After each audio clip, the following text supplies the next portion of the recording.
Good. All right. Good morning, everybody. Melinda, would you please do the roll call? Absolutely. Thank you, Chair. Good morning. Okay, so going through roll call, Dr. Paul Hopman. Present. You. Vice Chair Dr. Allison Netsky. Present. Thank you. Dr. Joe Greer. He did notify me that he was going to be absent today. Dr. Ross Berkeley. Present. Thank you. Dr. Brett Fry.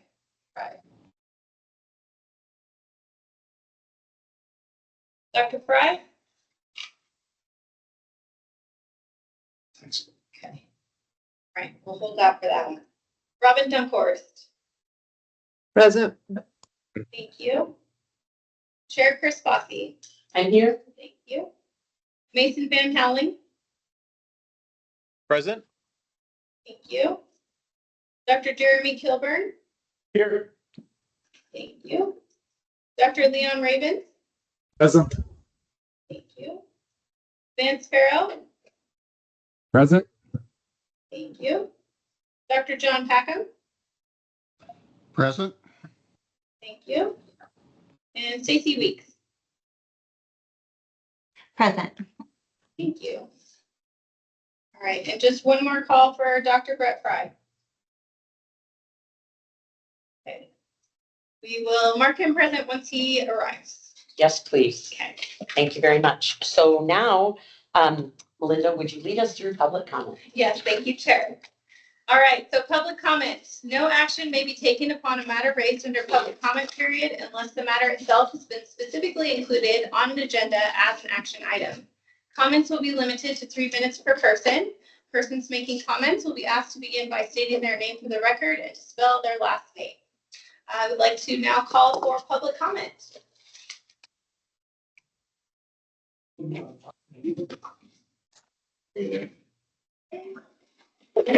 Perfect, thank you. Seeing none, and I just noticed Dr. Fry arrived, so mark you present.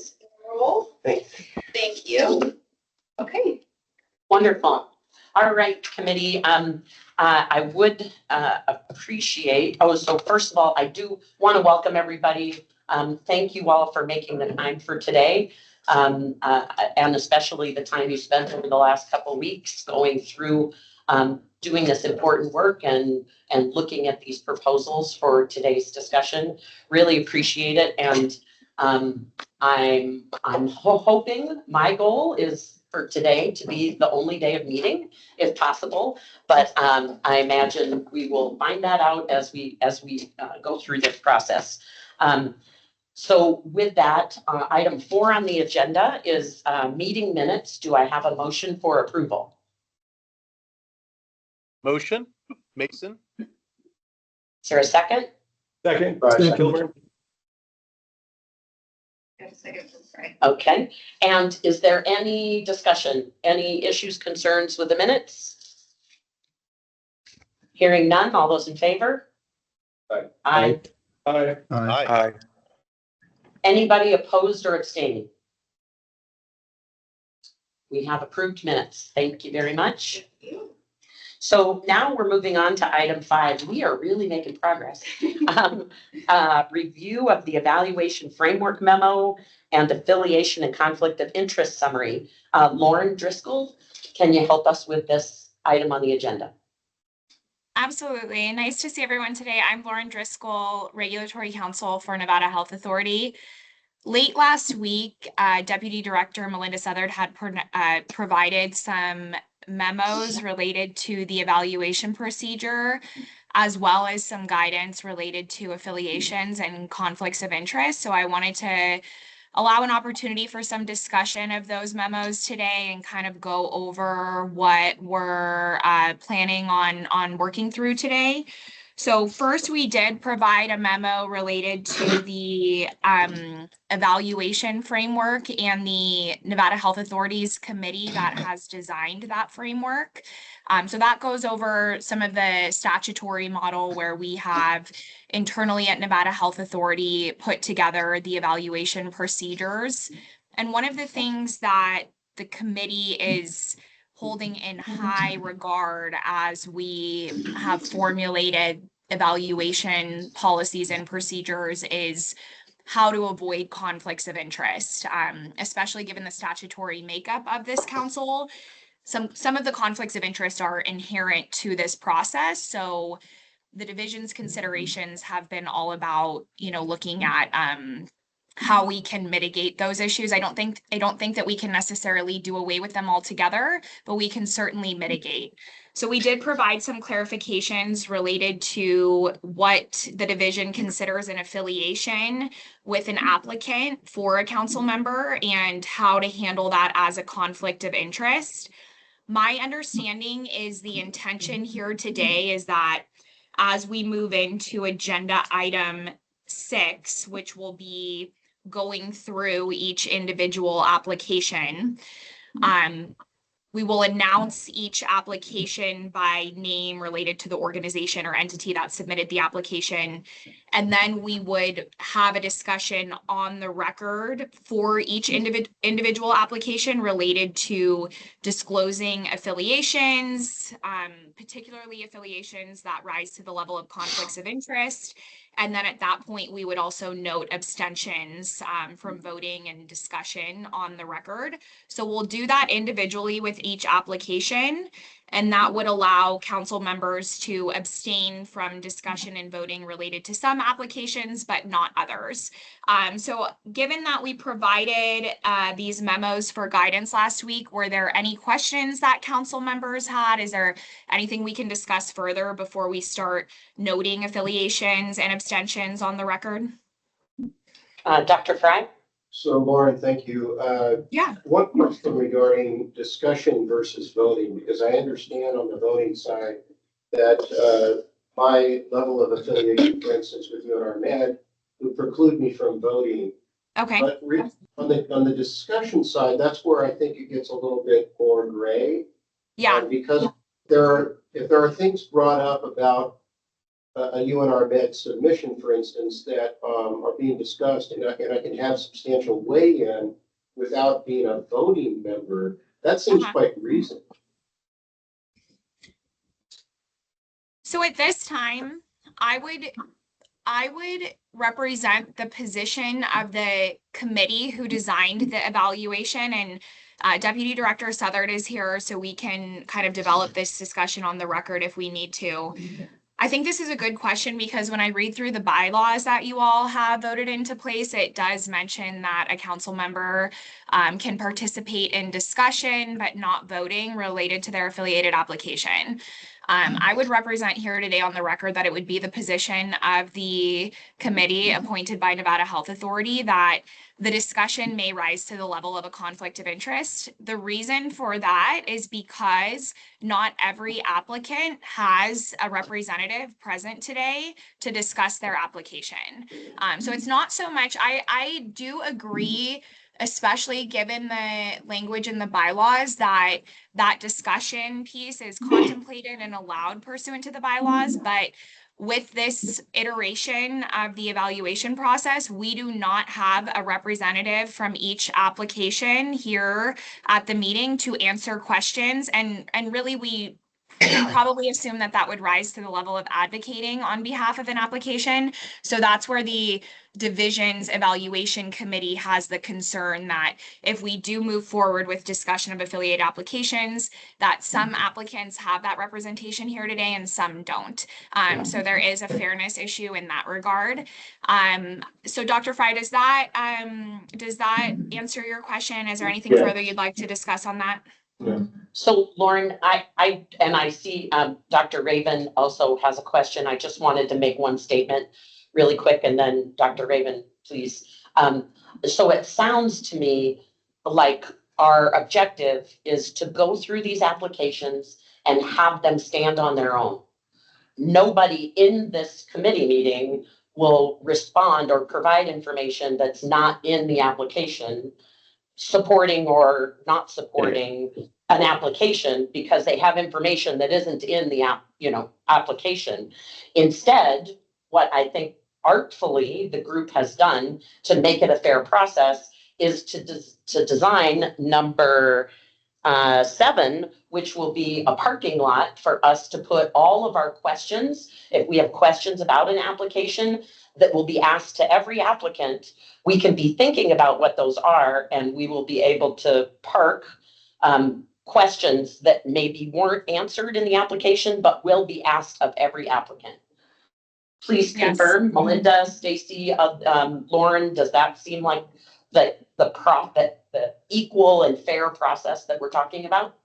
Yes, and I appreciate your comment, Chair Bossy. So I'll confirm sort of for the record that I think that's a great way to approach, is that there will be no information provided that is not already included on the submitted application for purposes of today's discussion.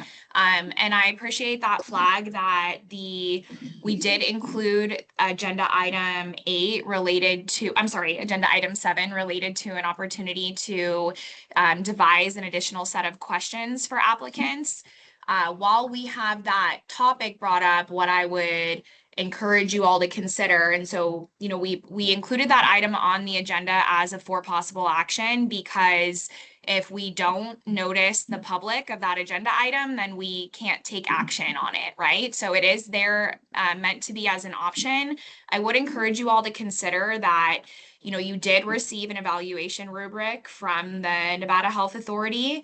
And frankly, if an applicant didn't include information that would allow them to get a good score in a particular area, perhaps we're not allowing an additional round of clarifications and questions. And it's a matter of, at this time, reflecting an appropriate score based on what was submitted, and not allowing additional rounds for more information.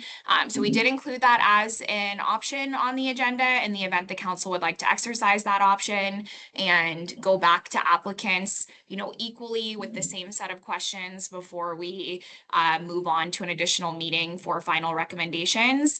But again, I would encourage you to consider that each applicant received the same information, the same form to fill out in terms of their application. And perhaps at this time, it's a matter of scoring them based on what they each submitted. And some may not be eligible for a higher score if they lacked components that the application called for. But yes, I appreciate that, Chair Bossy. So in terms of, if we do have applicants here who have an affiliated representative on the council, any discussion would be limited strictly to the documentation or information that the application contains, and we wouldn't be bringing in, additional supplemental information by virtue of having an affiliate available to discuss that with the council today. So Dr. Raven, and then I think Dr. Hopman has something to raise as well. Thank you. I believe Lauren mostly answered my question, which was how do we separate council members' comments as a council member as opposed to providing public comments on behalf of the application. So I think I'm good for now. Thank you. Okay, thank you, sir. Dr. Hopman? I agree that we probably should not go back selectively to applicants to ask for clarification. The application is the application, so I fully agree with that. I'm a bit concerned, though, about our ability to, if I do not have an affiliation with a particular application and I'm in the discussion and we're reviewing that particular application, I should be able to bring in information that I'm privy to. I mean, the people on this panel are generally experts in GME. That's why you put the advisory council together. So if there's supplementary information or knowledge that would help inform the discussion, I think we should be allowed to bring that in. I understand, and I would ask you all to use your ethical discretion in what that means. So first, let me provide a reminder that by statute, this council is designed to provide recommendations to Nevada Health Authority in terms of funding for these applications. And those recommendations are one component of many. And I do emphasize the word recommendation. So if there's an issue, I mean, ultimately, If Nevada Health Authority would later realize that a recommendation or, vote, discussion, scoring regarding a recommendation is subject to some type of spoilage due to a conflict of interest, then Nevada Health Authority can later mitigate that criteria with other review components for this funding opportunity. So I do remind everyone of that. Now, Dr. Hopman, in terms of supplemental information, so if I can give an example for the record, I would say that a conflict can occur there in a situation in which perhaps you have a close personal or professional relationship with a leadership staff affiliated with the application. So you maybe have the background, and again, I'm giving an example, I'm speaking hypothetically, so I'll kind of remove it from such a personal framework there. But if a council member has some type of information that they obtained through a personal and professional relationship where they maybe be in a situation to say, oh, that's not what the applicant meant, or the applicant plans on doing this in year 2, and I can clarify that for the group. That to me would be supplemental information that would be sort of inappropriate in this realm versus an inherent knowledge or expertise regarding graduate medical education and some of the information we need to make educated and smart decisions here. I think that I can't advise any of you personally on what your ethical boundaries and quandaries are, right? I'm not personal counsel to any of you, but that's sort of, I think there's some different buckets there where supplemental information can have a place here, as long as it's not something you obtained by virtue of some type of relationship with the applicant. Hopefully that Yeah, I helps. completely agree, and that's an issue of ethics and integrity. I completely support that position. I think what I'm thinking of, just if we wanted an extreme hypothetical, an applicant Okay. says, well, we're going to stand this program up, but we really don't need ACGME accreditation and we're not applying for it. I think it would be reasonable for someone on this panel to say, hold on, that's not acceptable, and here are the reasons why. Okay. Because of their knowledge about how ACGME works and what's required to have a successful program as supplemental information. But I completely agree. If an individual has a relationship with the applicant in any way, that would be, I guess each member will have to decide where the line is. But I fully support your position. Okay, Dr. Fry? thank you. And I just So want to Lauren- follow up. Dr. Hopman, I think that the example you provided would fall into that bucket of expertise and knowledge that, can inform a position on an application versus insider knowledge related to the Yes. intent or background of an application. I had one more comment I wanted to make there, which would be, is there a scoring component? I would urge you all to consider, given the example you just gave, Dr. Hopman, if there's a scoring area in which you could reflect that concern as well. So looking through the scoring criteria, and I have seen that score sheet, it seems that there may be areas where you could reflect that concern in the way that you score an application. So I would encourage that to be done by council members on the record, so that we're applying that framework that's been provided by Nevada Health Authority. Thank you, Chair Bossy. We can move forward. It sounds like Dr. Fry had an additional question. Yes. Omissions, because I think ACGME is public domain, right? The status of a program, recent status, whatever. So in terms of discovery, right, our due diligence as a committee is to understand ACGME status. Trust but verify, if you will. So on one particular application that I can think of, a status was omitted on recent status, and that's causes me concern. It's not in the application, it was omitted. I think an omission that is concerning should be able to be put on the table for discussion. Does that make sense? I would agree. I think that you all can discuss the applications, right? We'll go down the list of each one.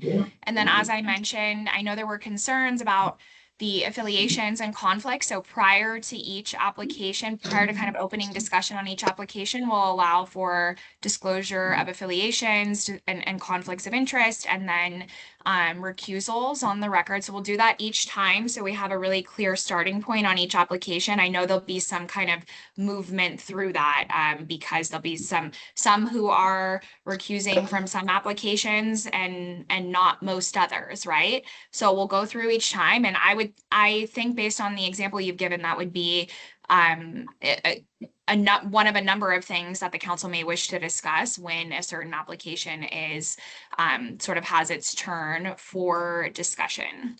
Again, though, if there's a way to reflect these concerns in your scoring on that rubric, I would highly encourage that it's done there, because I don't know if there's something, Dr. Fry, if there's a scoring area that directly aligns with the criteria that you mentioned, but if there is, it sounds like that person wouldn't have done well on that score, and I would encourage it to be reflected as much as possible as you can correlate to a scoring area. Okay. Thank you, Lauren. Any other questions or comments before we move on? All right, hearing none, let's get going. So Dorian, I am hoping that you're gonna help lead us through the applications. I shall, as long as my computer works. So let's give this a shot.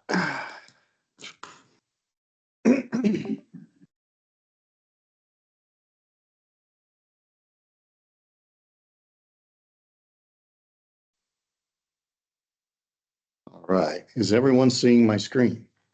Oh, yeah. The eye chart, sorry. All right. Let's make that a little bigger for you. Okay. Better? It's very big, yes. Okay. Very big, okay. All right, so what you're seeing is a consolidated spreadsheet of everyone's scores and just a quick breakdown of each application. And then the cumulative score on the bottom of the page, which is down here. They're all tabbed out. And so with you will notice that some of the council members are grayed out. That is either due to a conflict or they did not get their scores in on time. And therefore their scores did not reflect. Can we see the average? Could you show us whatever the average score, just so we start? Oh, there it is. And range would be nice. Oh, and range. Yeah, that's a good Range point. of scores. Yeah. Maybe standard deviation. Oh, jeez. You're getting fancy now. Okay.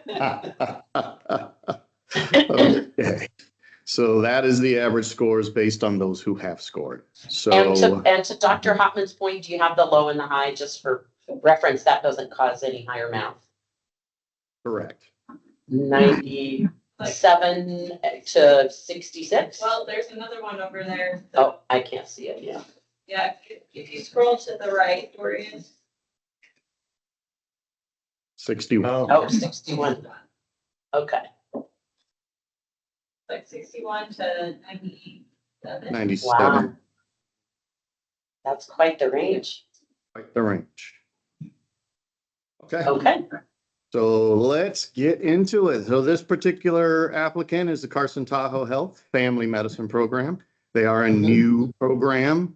They are asking for 2.9 million. They currently do not have AC GME accreditation. A quick summary. They are partnering with Nevada Health Centers. Carson Tahoe Health seeks to develop a new program in Carson City that plans to produce 5 graduates at year 3 and 10 in year 4 of the program. They plan to submit ACGME application by November of 2026 and anticipates accreditation by April of 2027. So with that, we'll open up for discussion. So Dr. Fry? I'll go first. I just noticed a number of, I think, structural deficits that were concerning. And I'm so sorry. I don't want to interrupt you, but I just really quickly want to start the conversation with any abstentions from voting for this applicant. So, if you are abstaining from voting on this applicant, just please disclose that information at this time.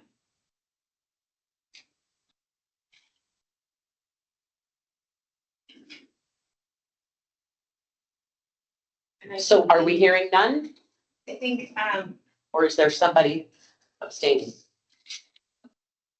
One, gray so- zones. Stacy, if you wouldn't mind just noting your abstention. Also, could we just note, this is Gabriel Leither for the record with the Attorney General's office. Could we just note also prior to the abstention decision, are there any conflicts that need to be disclosed? If you have a conflict, it's still possible for you to decide that you're proceeding to vote. It's a separate issue, but first disclose any conflicts, then disclose whether you're abstaining or not.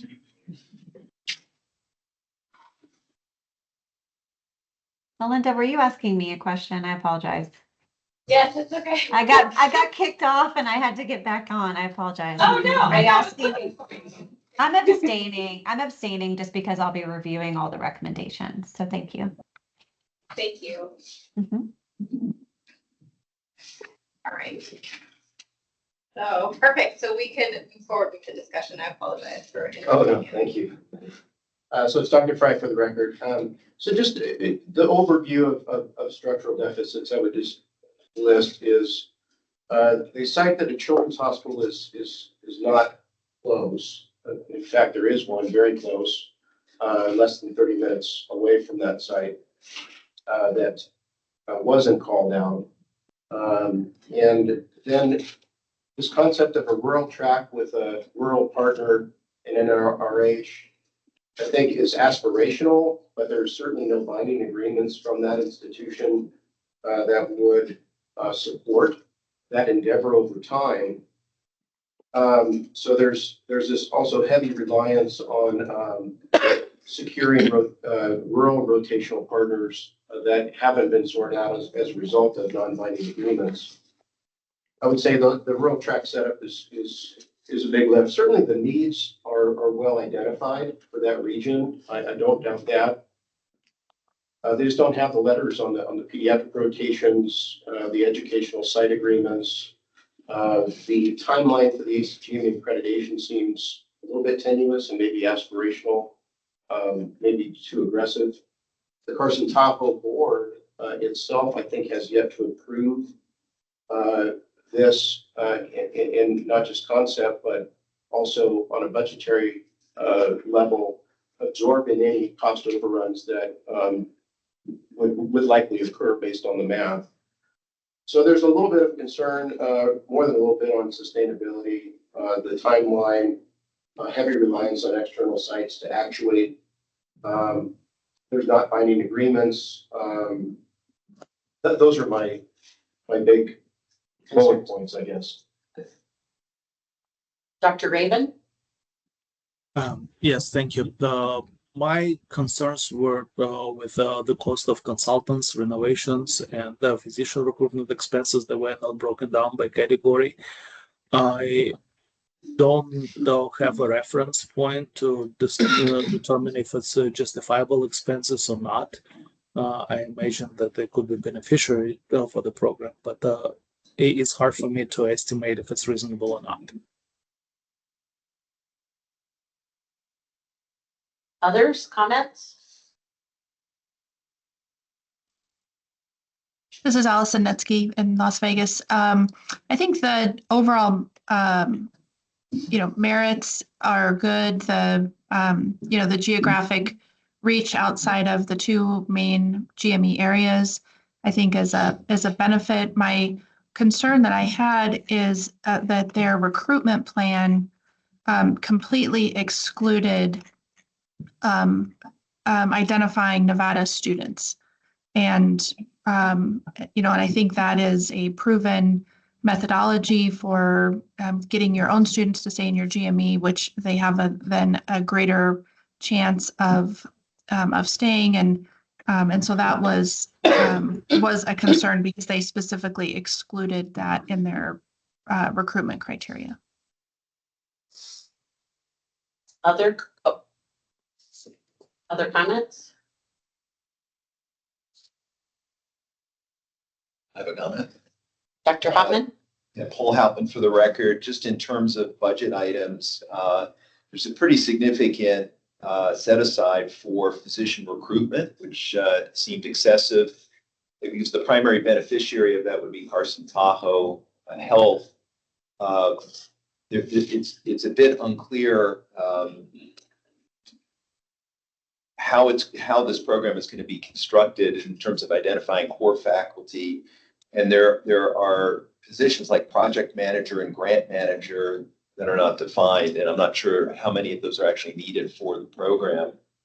I'd also expressed some concern that their proposed DIO, the designated institutional official, there's no clear track record that individual has in growing a GME program or establishing a GME program. It's a very important position.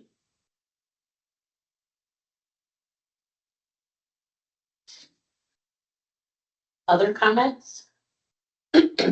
Chair Bossy, Mason Van Howling for the record. Thank you, Mason. Go ahead.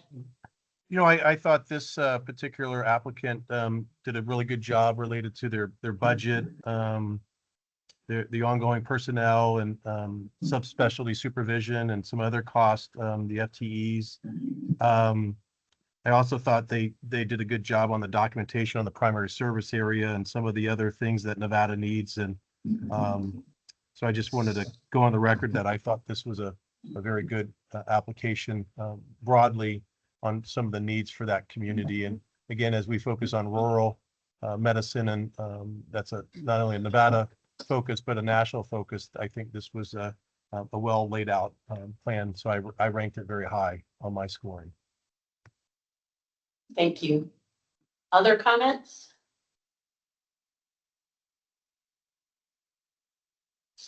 So I guess it's my turn, and I would just say I thought it was innovative. The program design was innovative. And I don't know how we're going to handle this. So whether it's a parking lot thing or regardless, I'll just throw them out there and then we'll decide how to address.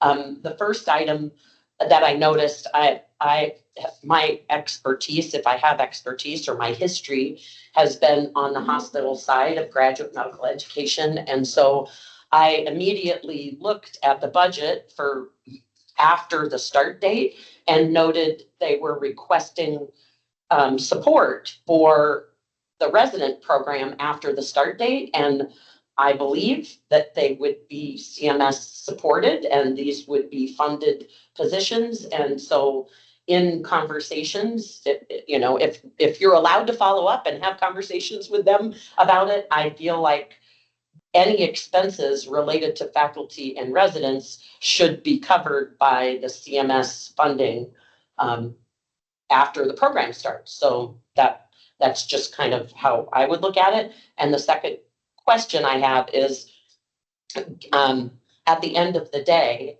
I'm not sure, but this program seemed like it might fit into the Rural Health Transformation Fund. And I'm not sure, but if it does, that would be great to make more room for some of these other programs. I do think it's an innovative program and meets certain needs. So that would be a good thing, but I'm not sure of all the rules in that other fund. Thanks, Chair. If I could just offer a comment on the rural health transformation. Yep. So with rural health transformation, it is primarily focused on those counties that are classified as rural through the HRSA definition. So that would exclude Carson City from that primary applicant. However, we always look for those strong letters of support, strong partnerships with rural communities and facilities. And so, this applicant could potentially apply under the RHT funds with those, structured partnerships, MOUs, and just that, that commitment, with those, rural areas, classified through herself. Got you. Okay. So if it fits here, great, then, and if it doesn't, then they might have a backup, is what you're saying. Okay. Any other comments? Or questions? So, Dorian, what is the next step in the process? Do we just make notes for ourselves and determine if we have any score changes now, or we do score changes later, or? Yeah, post the discussion, if anybody would like to change any of their scores in any of the sections, you can do that now. It didn't sound like there was a parking lot item for this particular applicant. Is that correct? There are a few questions. There are a few outstanding questions that I think that Chair would like to keep for consideration, depending on how the conversation goes, and if we decide to have that list of questions sent to all the applicants, or if we decide to make the final decision now and let the Nevada Health Authority follow up with applicants. Okay, so then the scores will not be final at this point. And any adjusted scores can happen now and or after those questions are answered. Any other discussion on Carson Tahoe Health application? Yeah, can we make a correction on that last statement? We're not going to get to score after the question I had was about funding. So I feel like you all will do that later after we prioritize. And it may be that you get to drop the line a little bit for your overall approval. Is that right? Correct. So our job is done in terms of score. Now, maybe, would it be acceptable to the group if the way that we managed this was if we have known score changes right now, we're allowed to make them. But could we have one last shot at all of them at the end? So we might be making notes, and because it's a relational thing, we can have discussion, and then at the very end, we could make any score changes before we final, is that, or you want them now? Let's see, you could do that. I just want to make sure that when we do a vote on these applications, we have to do the vote individually on each application. So that way we maintain record of the abstentions and the. Oh, I got you. All of that. So then, and what would we be voting for? You'd be voting to recommend that application to the Nevada Health Authority for approval. And then there'll be some that people will be recommending to not approve. Correct. And there may be some that they recommend to approve with adjustments. And these would be the recommended adjustments from the advisory council. So, say you have, just for example, you have an application that has some questions in the budget that the advisory council wants to, they're comfortable with the application itself, Gotcha. but want to give further guidance to the Nevada Health Authority on how to work with the applicant to adjust that budget, perhaps. That would be a recommendation included in that vote. So it would be like a vote to approve with these questions for the Nevada Health Authority to work with the applicant. Okay. And I guess just to call the question, if they're all approved, we rest on the scoring thereof. So if they're all approved, obviously there's a higher request for funding than there's funding available. So Right. The total amount is 27 million. We had 15 point something million available.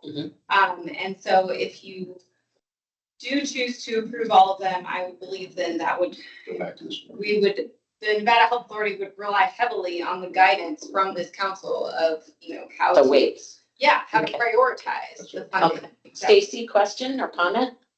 And then Lauren. I am hoping I can jump in if that's okay, Stacy. And does that work for you? Yeah, I think So we're a about couple to of say the same things. thing. Go ahead.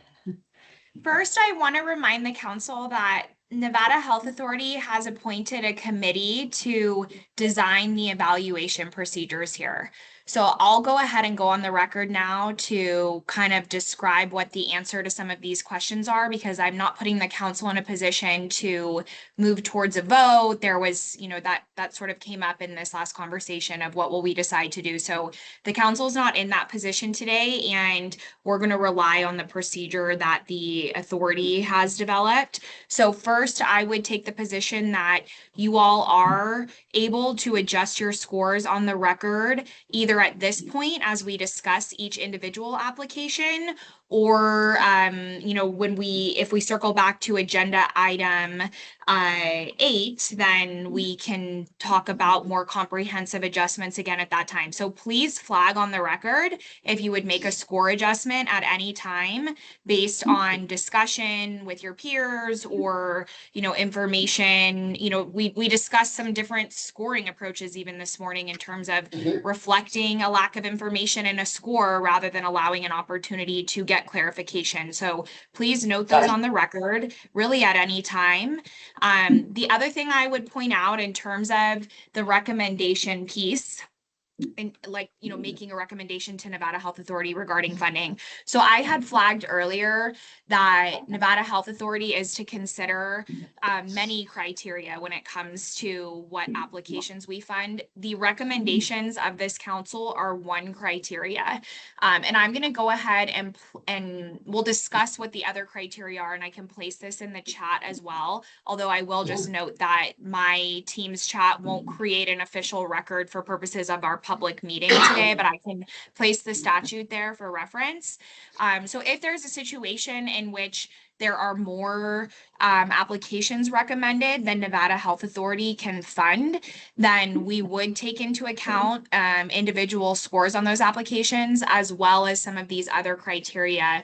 And again, I'll place these in the chat, but I can read them aloud as well. So the criteria include programs in the state for residency training and postdoctoral fellowships when the federal funding for the support of such programs expires, programs that will leverage funds from the federal government or private persons to maximize the impact of the grants, programs that will incorporate innovative delivery models, including without limitation, telehealth, rotations in rural areas, and training in underserved settings. So again, I'm going to place, there's more criteria. I don't know that it's of high value for me to read them all off from statute, but I'll place these in the chat. So please keep in mind that ultimately the recommendations of the council are one component of many criteria that Nevada Health Authority is obligated under statute to consider when delivering this funding. And then I would also remind this group that we also have relied on the statutory framework in terms of appointing a committee to develop our evaluation procedures and policies, and then having the council follow those procedures and policies.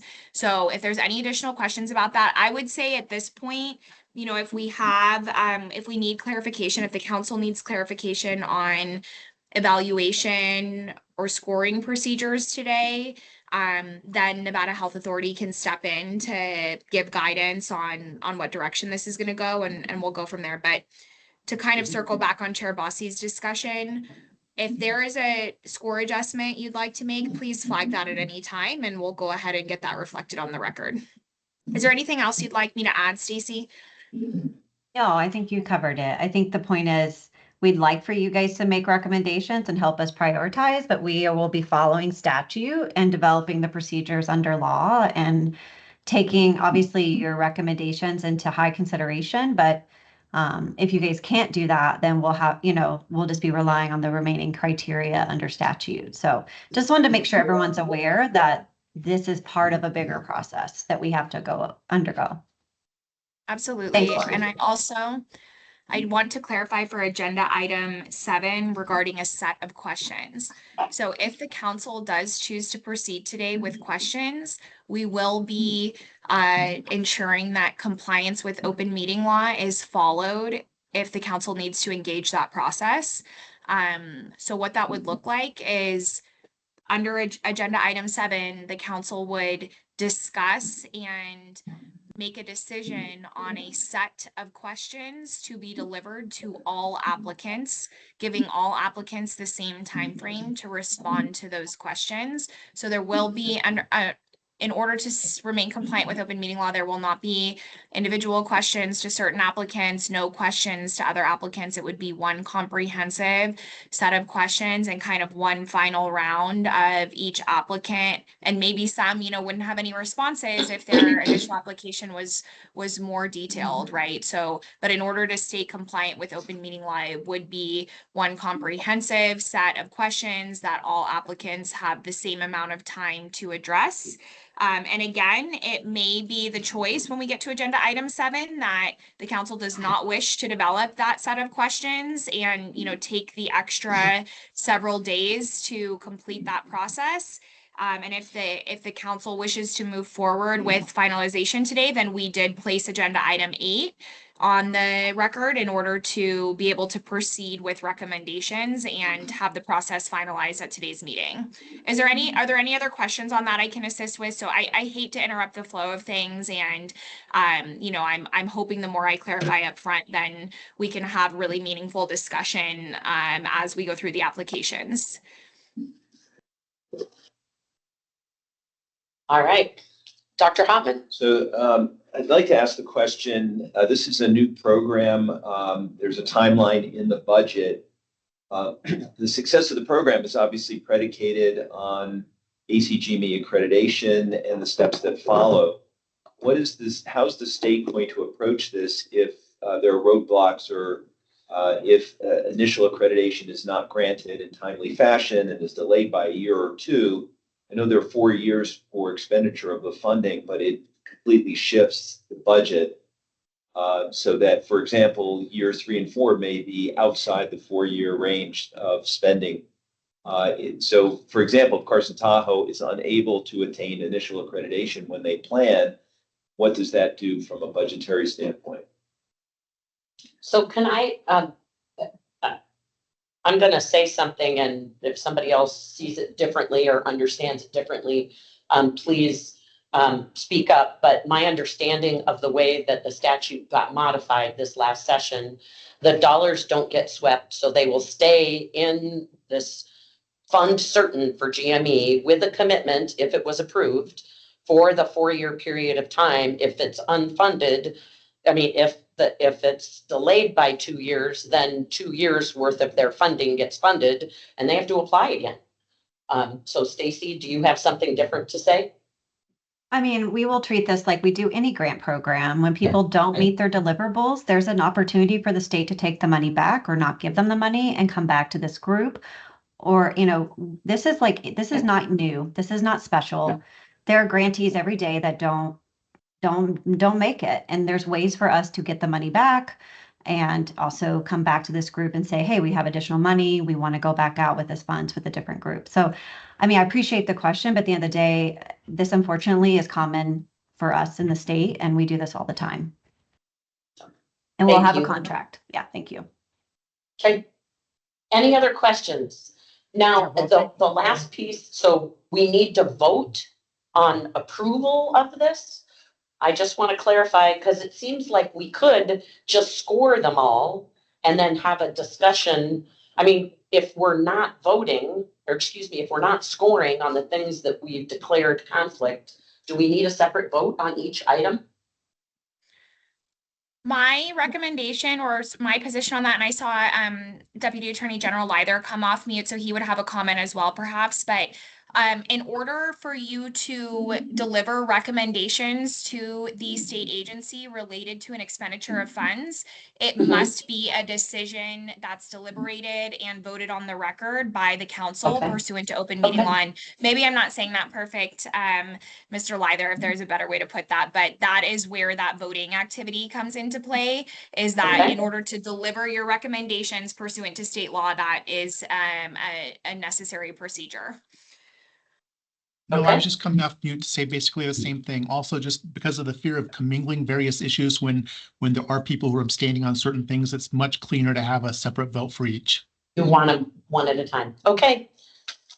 So with that, is there a motion to approve? Oh, sorry, Dr. Netsky. Yeah, sorry, I just have one other, I guess, question and comment. Is there utility to go through all of the programs, the discussion look at where all of the final rankings are, understanding how much money we have, and then voting on each program at the end after we've had a chance to discuss all of them. I like that. That's a great idea. I And see again, nodding. Is there, oh, so Dr. Raven? Oh, I'm sorry. gonna jump in just because a voting or an evaluation procedure is not up for deliberation by the council today. So it isn't, and I say that on one hand, by statute, Nevada Health Authority has appointed a committee to design this process, so we want to stay compliant in that regard. I also am here to, provide some advice related to open meeting law, so that you did not have this item on your agenda for deliberation and decision. So the committee appointed by the division will take a position on all of these issues in order to move this forward. So the way the agenda is designed right now, we have a round of discussion under agenda item 6. Again, I liked the format for Carson Tahoe, so I'll say the first applicant. We'll start each application with a disclosure of affiliation and conflict of interest, as well as a disclosure of any abstention or recusal. We'll do that on the record for around, each time we go through an application. And then from there, I think the discussion's meaningful, and you all are pointing out points to your colleagues related to concerns or different merits of each application. I think there's value there. And then, we can go through that process. When agenda item 7 comes up, there'll be an opportunity for the council to elect if they'd like at that time and deliberate and decide upon an additional round of questions. And then if the council would like, they can move on to agenda item 8 and move forward with more of a recommendation, more of a firm vote there. So that is the intention for today. Dr. Raven, I see that you have your hand up. Yes, thank you. So in my mind, we have 2 questions for each application. One is yes or no. Is this application good enough or should be scrapped? And this is what we vote when we approve or not approve it. And another one is quantitative question, which is the score, which in my mind is independent of whether or not we approve in the application. It is the score that will help the Nevada Health Authority to make their decisions on how the grants are distributed. So for me, I don't see how discussing other applications would be influencing whether or not we're going to approve the applications we're already looking at. I don't see much of a reason to defer that vote on approving or not approving unless there are specific questions about the application, but not in relative terms to other applications, if it makes sense. If we vote as approve or not approve after we finish discussing each application, in my mind, it just makes it easier because the discussion is fresh in our mind. Unless we have major objections to the application, I think the application must be approved. And even if we approve all 12 of them, so be it. And the scores would be something that Nevada Health Authority would take into consideration. Okay, I appreciate your comments and the strategy that you're presenting, but what we're moving forward with today is a framework that we've established for this particular iteration of funding. And I need you to take that for what it is and move forward according to what's been designed by Nevada Health Authority's committee designing this process. I appreciate your feedback. I understand your concerns. Are we looking at these in a vacuum or are we ranking them? Today, we're not ranking them. That's not necessarily the role of the council. Understanding that Nevada Health Authority may need to engage in that activity later based on the many criteria that Nevada Health Authority can consider here. But for this particular iteration of our funding applications and evaluations, there's no contemplation of ranking the applications or doing a comparison. So what the procedure that we're implementing today is we have an opportunity under agenda item 6 to open each application for discussion. So we'll do that. Then the council will have an opportunity to consider if they would like to move forward with allowing an opportunity for applicants to clarify a uniform set of questions. So that would involve developing the questions, deciding on a time frame that an applicant would have to respond to those questions. And then also, that would mean that there needs to be another meeting date.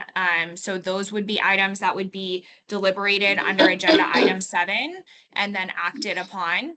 If the council does not wish to move forward with an additional round of questions, then we would go through again under agenda item 8, individually each application, and vote regarding a recommendation. So again, I appreciate your feedback, and I understand there would be many different ways to set this up.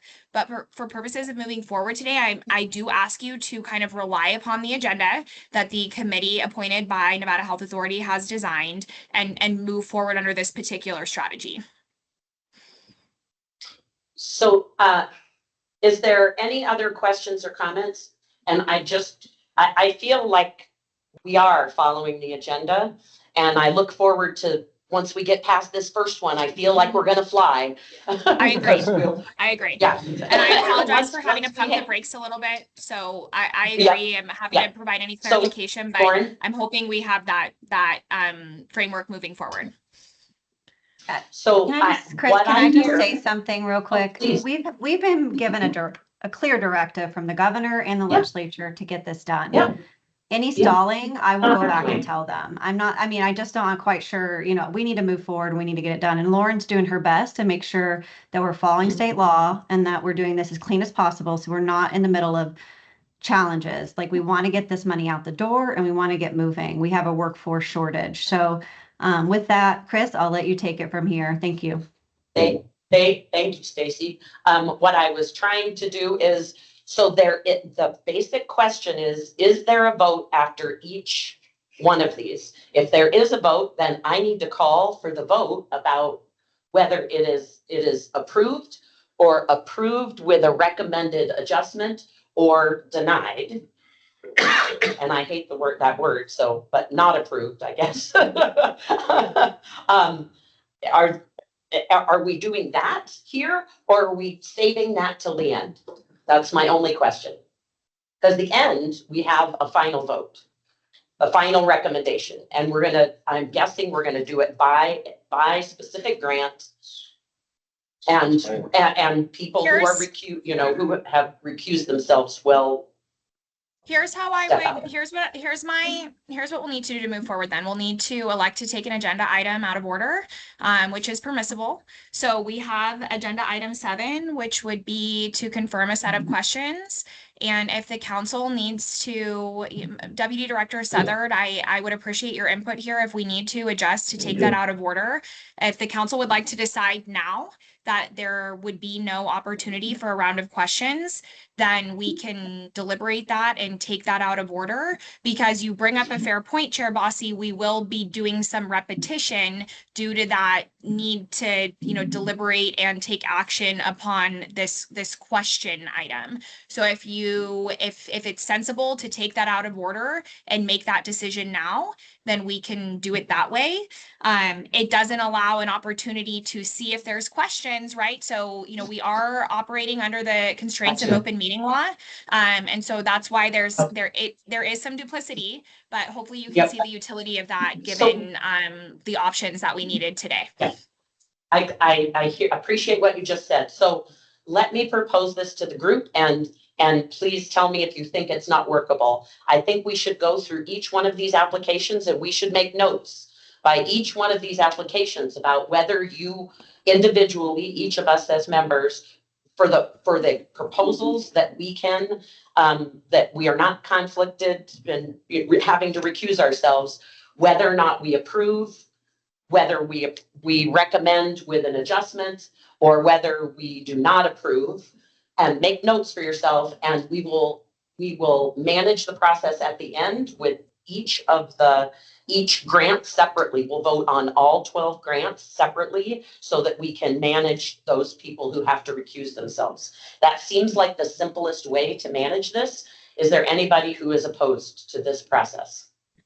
So I do need to step in because I don't want you all to put yourself in a position where you've deliberated something. You're now calling for deliberation and decision. And I hate to Yeah. have to police that, but I don't want to jeopardize the work that we do here today. Yeah. So what I will take the position on behalf of the Nevada Health Authority that we're going to move forward with discussions under agenda item 6. Remember that you're not required to take action on an agenda item. You may not take action on it if it hasn't been proposed as an action item, but you are not required to take action just because it has that proposal.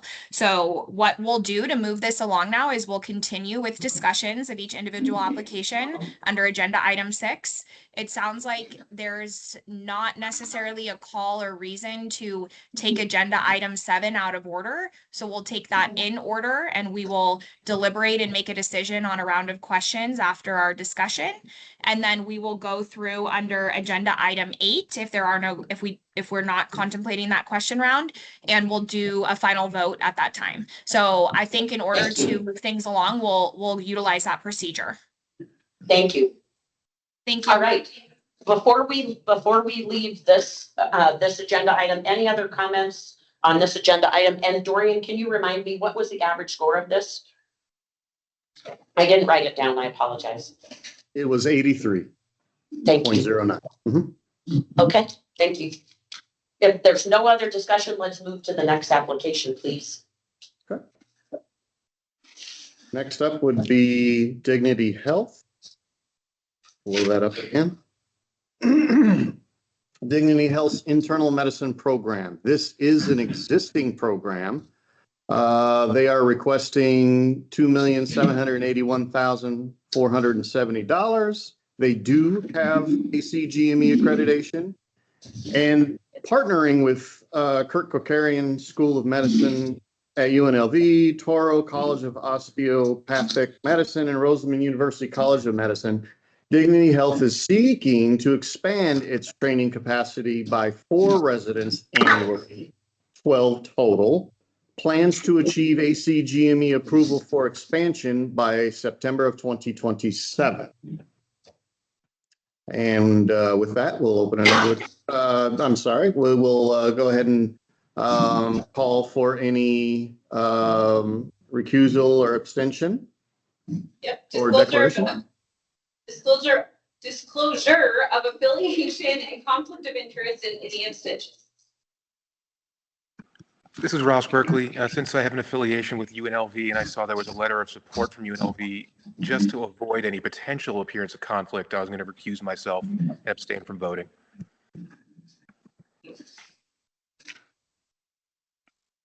Allison? Dr. Nevsky, sorry. Yeah, I just want to say UNLV is not a partner to this program. We did provide a letter of general support for which it exactly what is in the letter, right? But we are not a partner and we are not an affiliate of this program. Okay. Dorian, can you show us what the average score is, please? Chair Bossy. Oh, yes. If I could, Council Driscoll, if you could, I think, no offense, I appreciate Dr. Berkeley's comments, but I think that's a bit of a stretch on his recusing himself to vote on this, because I have a relationship, there's all kinds of, we're all kind of distant cousins. So I just don't want to do that, because then I would have to do that as well. Okay, so here's what I'll provide. You all have a legal and ethical obligation to disclose your conflicts of interest and recuse or abstain from voting accordingly. So I will not question Dr. Berkeley's choice to do that here. I would also have to comment for Dr. Nevsky. It sounds like your organization or an organization that you're employed by or affiliated with provided a letter in support of this particular application. So I would encourage you to consider I understand that there's no affiliation, but it seems like potentially you had, I won't say you, but I would just encourage you to consider the dynamics of that in terms of a neutral vote in this context, okay? And if there are, I would advise caution if we provided that memorandum related to examples of affiliations and when those affiliations rise to conflicts of interest. I cannot advise any of you personally. I don't enjoy attorney-client privilege with any of you personally. I'm not working in that capacity. But as a matter of legal information, you can always take the strategy here to disclose at an abundance of caution, disclose a conflict of interest or affiliation, and then, make the personal and professional decision that doesn't amount to a need to abstain or recuse. So that's an option here as well. Again, Nevada Health Authority will review these applications according to the statutory criteria. And if there's an identified issue with some type of conflict, we may not be able to hold great weight to the recommendation at that time. So I would advise in that regard. And again, I will not question any council member's personal decision here, nor will I advise for or against, in terms of my capacity as general counsel for Nevada Health Authority. That's not my lane, but we did provide that additional memo last week. There also is much statutory reference to this ethical quandary as well. So I would encourage you all to make the best professional decision for yourselves. Thank you.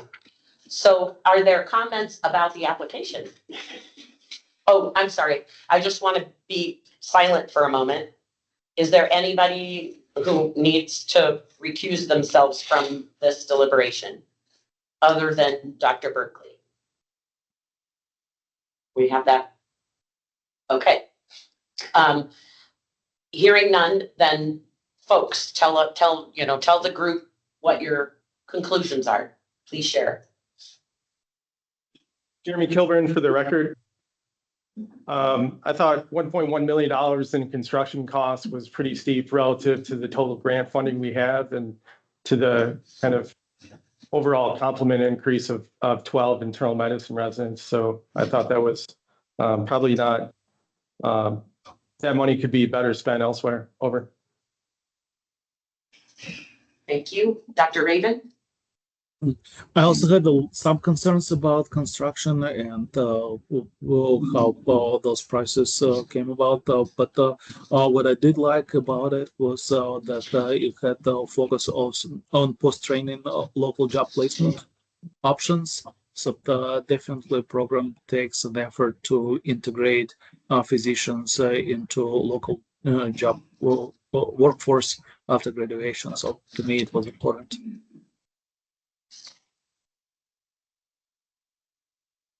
Okay. Dr. Netsky? I just have a few comments. The budget includes some expenses that I believe are currently necessary for their current program, such as a simulation coordinator, an associate program director, and a chief resident. And so I do believe that the total amount to increase by 4 residents is high. And my other concern is that there's no evidence of a partnership for the hospital in Mesquite, but they have allocated budget costs for there. But there didn't appear to be a letter or anything that indicated that they had that. I do agree that we do need an increase in internal medicine residents to fill all of our local fellowship programs. So the principle of increase, I think, is a good one, but I do have those concerns about the budget. Thank you. Thank you. Mason? Thank you, Chair. One of the things I did want to echo the dean's comments related to some of the faculty and staff that should kind of be the foundation of the internal medicine program. This was one of 2 internal medicine programs of the applicants, which they noted that Nevada's IM workforce and the gaps, and only about 1% of IMs are in Nevada nationally. So I thought this was kind of in my top half of my ranking for the dignity application. Any other comments? Dr. Fry and then Dr. Hoffman? So I thought that it was somewhat innovative in that they identified the ROI of the program through some cost savings of 2.3 million on the clinical delivery side, which I thought was quite good. They're in the cap building phase, so they're going to use IME and DME to fund this over time. So I thought the sustainability was good. It is a cash heavy CapEx up front. I think some of those are GME mandated things beyond the simulation stuff. And I thought that one of the highlights was this experienced DIO out of Georgia. It's already an established program. They're actually adding slots where some of the applications do not add slots. So I think that is a benefit. So thank you. Dr. Hotman? Yeah, Paul Houghton for the record. I agree with all my colleagues. Their concerns about the budget included. This is a strong application, in my opinion, and I think the applicant should be congratulated for really trying to address an important problem. The one thing is that a little bit confusing to me is the establishment of a GME cap. Presumably, they have reached their cap. If they haven't, the timing. Okay, you're saying they have not reached their cap. Well, the language in it says they haven't reached their cap. They're still cap building. Which is why one of my same, like when you guys go talk about the funding, Right. It may need to be adjusted because I don't know that they should be able to add after these new residents come on. It will impact both their direct and indirect medical education expenses. And I don't know that you get grant funding and get to, get the additional increase in CMS funding. Right, so I just raise it though, that the dates for cap building are not provided. So we don't exactly Yeah, know we when that time frame ends. And these new residents will be going to a naive site, if you will, in Henderson, but it's not a new program. So it's not a separate build of a cap. Right. And they're choosing that. Like it could be a separate build if they wanted to. Correct. Yeah. I'll just call out one of the other innovative things is that if they retain the resident after graduation in their system, there's some loan forgiveness, which I thought was very innovative and should be frankly, kind of a standard beacon, if you will, for some of these. I agree. I thought that was cool. Other comments or concerns?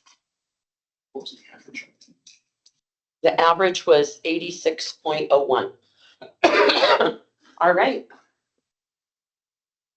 Here, anybody at this time want to change their score based on information that they've heard?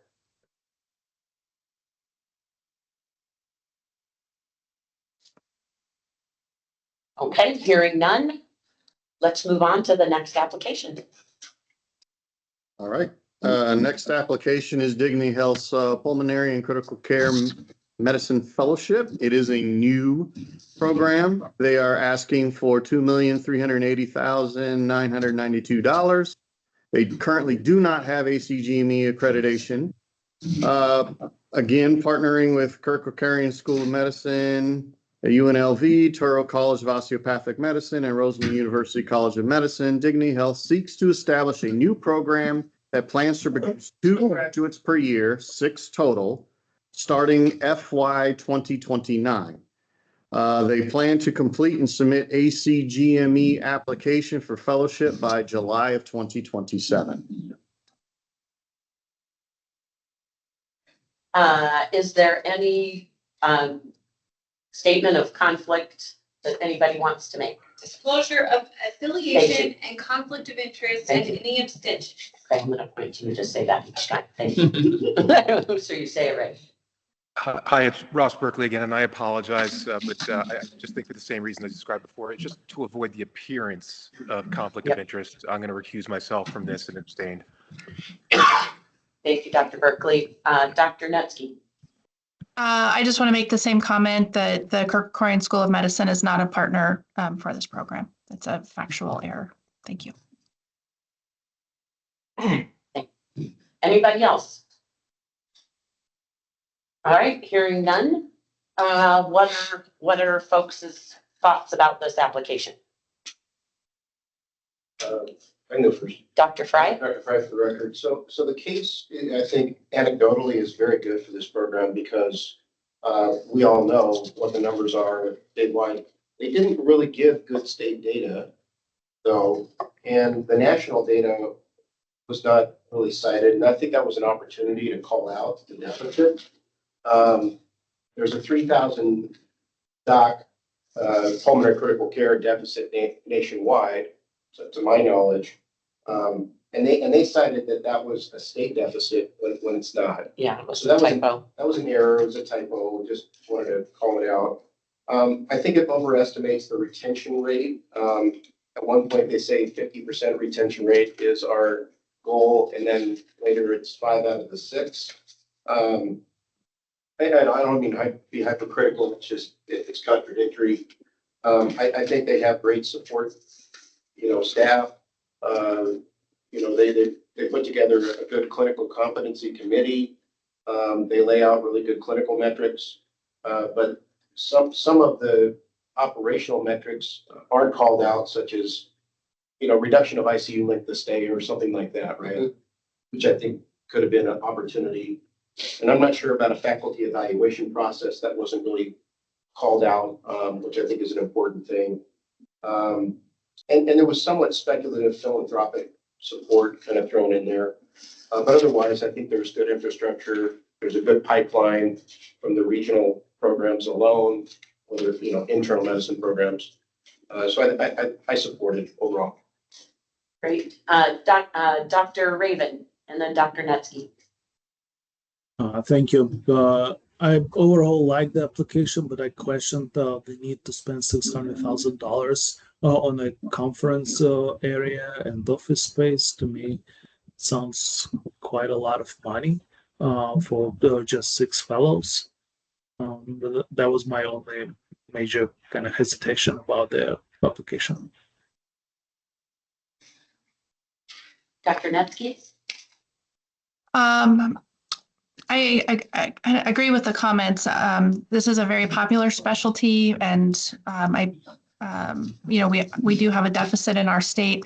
I do want to make a few comments. One is there are 2 other programs in Las Vegas, and in the application it says that there's 0. So I just wanted to correct that. And also in regards to the budget, the ACGME outlines what the requirements are for program director and associate program director time, and their budget allocates money that is in excess of what is required by the ACGME, which is 0.2 FTE for a program under 7. Anyway, so I just think there could be some, excess budgetary asks in this proposal, but in general, I do support the need for more programs in the specialty. Thank you. Sir. Jeremy Kilburn, for the record. Yes. Yeah. So as a pulmonary critical care doctor, obviously kind of have a little bit of insight into this. I'd like to see some kind of regional workforce demand statements in their application, because I know that graduating fellows from the 2 existing programs are having a lot of trouble staying in Las Vegas specifically, finding jobs. So I'm not sure the regional demand is there. $2 million is a lot for 6 positions.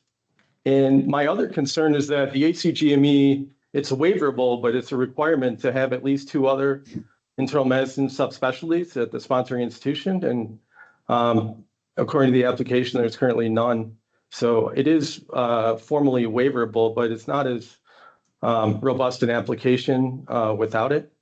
So that would be my concern, is if this money could be better spent elsewhere as well. Over. Good point. Dr. Hopman? Oh. Dr. Hopman, go ahead. I don't see anybody else raising their hand. Thank you, Chair. For the record, Paul Halpman. The inclusion of Turo and Roseman as partners, a little bit puzzling. In the application states that they can provide opportunities for outreach to and recruitment of their students to help us fill our slots for fellows. But there's something called a residency in between medical school and fellowship. So it's really about drawing interest from the internal medicine programs throughout the state. I have no doubt that they'll be able to do that. But I just wanted to correct that for the record. The other thing is, from a budgetary standpoint, it appeared to me it was pretty heavily weighted, or maybe evenly weighted across the years. And, it takes time to ramp up a program. And a lot of expenses in that first year are probably not going to be in the first year. There'll be a stepwise function where it becomes more and more in the second, third, and fourth year. Thank you. Mason? Yes, Mason Van Houweling for the record, Chair.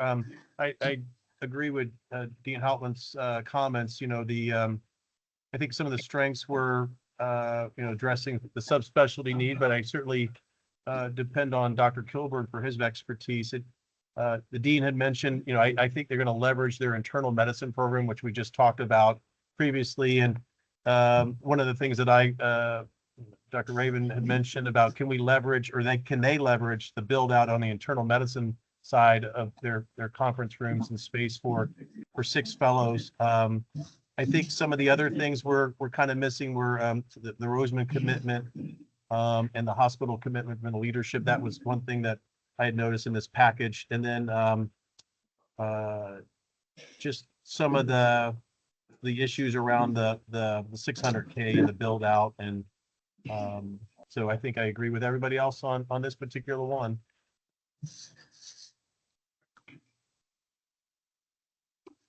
Any other comments?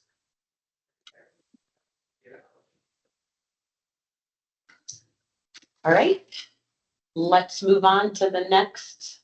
Sorry, could you show me? Leon, for the record, are we given an opportunity to modify our scores now? Based on the discussion. Oh, thank you. Thank you. Yes.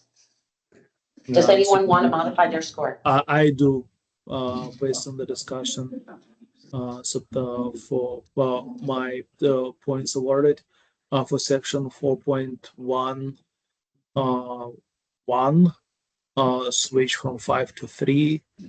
For section 4.1.3, switch from 5 to 4, bringing total score for section 4.1 to 12, and the cumulative score at the end from 95 to 92. Great. Thank you for that. Is there anybody else that wants to adjust their score? Dr. Frey, for the record, based on the discussion, I'd like to modify section 4.1 on needs assessment. 4.11, I'll stay at 3. 4.12, I'll revise down to 3. And 4.13, I will revise down to 3 as well. Thank you. Thank you. Anybody else? Mason, were you looking for some information or you were answering other people's questions? No, I don't think we scored this one from the beginning because I'm jotting it down on now that we can see all the tallying between the combined efforts. But with Dr. Raven's new score, I was just going to write it on my sheet here. I missed that. Oh, there it is. Dr. Berkeley, always on top of it. Thank you, Dr. Berkeley. Okay, so I'm not seeing, do the revised scores, Dorian, somehow get included in the totals here that will It will show up in the average? Right. The adjusted score column is blank, allowing 4 folks to change their scores. What I will do is input everybody's original scores and then any changes that did occur. So that column will populate and then tally up at the bottom. Okay, but you're going to do that like before we get to the last section, right? Okay. Okay. So yes, sorry. Oh, yes. Yes. Okay. All right. Sounds great. Any other adjustments before we move on? All right, thank you so much. Next application, please, number 4. Okay. We have University Medical Center of Southern Nevada, their diagnostic radiology program. This is a new program. They are asking for $2,600,000. They are currently ACGME accredited. And UMC seeks to establish a new program in Southern Nevada that plans to produce 4 graduates per year, 16 total, with the first cohort starting in FY 2027. All right, Melinda. Yes, so just want to call for any disclosure of affiliation and conflict of interest or any abstention. Dear Bossy, Mason. Melinda, Mason Van Halen for the record. Obviously, this is one that our organization has submitted and will be recusing myself in the discussion on this one. Thank you. Thank you, Mason. Dr. Netsky.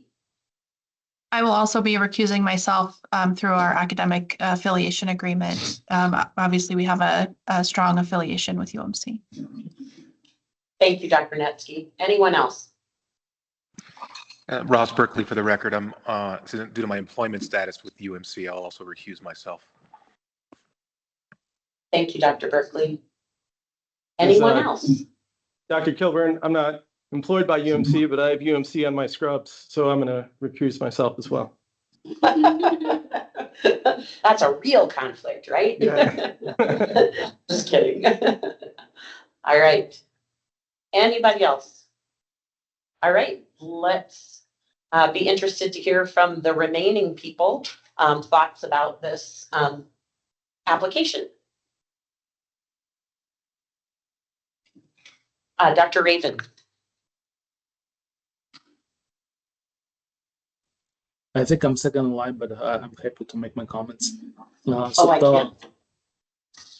I had concerns of how the proposal mixed together the requested money with other sources of payments, and I was trying to separate where the grant money would go to as opposed to the internal funding. Also, though the student demand was stated more in respect to kind of general interest rather than specific for this type of program proposed by the application.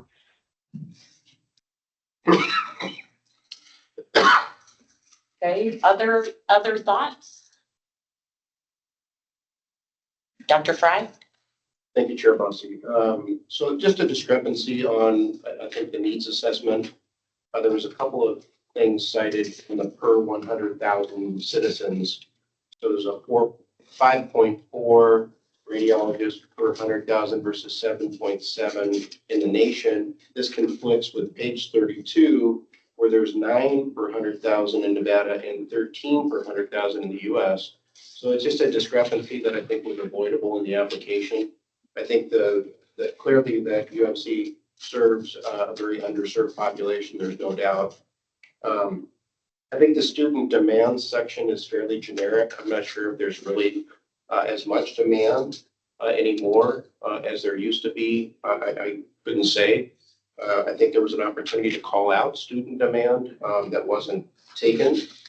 There's also the citations by the GME that I think were cited, and one of them was that there was a 5 faculty that are required. So 16 are required. There's only 11 present. I think there's a 5 position deficit for required faculty. I don't know if anybody else picked up on that.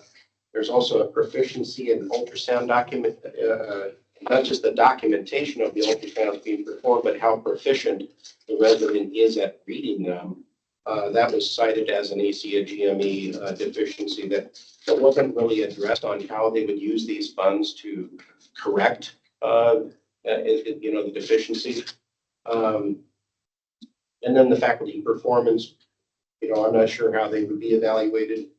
And then on the sustainability side, I think there's potentially a long-term liability created by the program that is not necessarily addressed because I think they're over cap or whatnot. So I'm not sure that an adjustment to the cap that was cited in the application is realistic. I think that's a low percentage probability of happening. So I'm a little concerned about the sustainability. Thank you.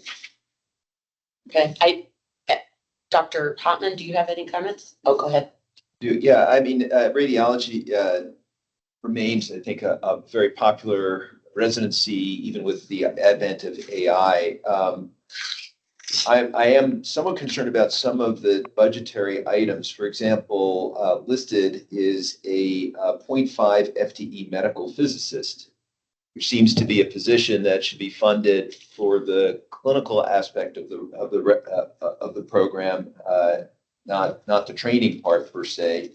There are 13 salaried positions at 0.1 FTE. There are an additional 7 salaried positions at 0.2 FTE for core faculty. This is aside from the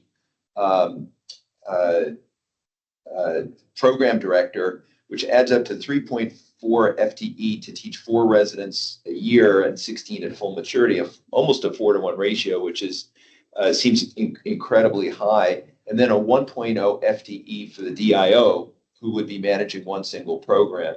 So there are some concerns about this, and it inflates the figure. There's a mention of $330,000 for the cost of training per resident per year. This is way higher than what we're accustomed to seeing for costs associated with training.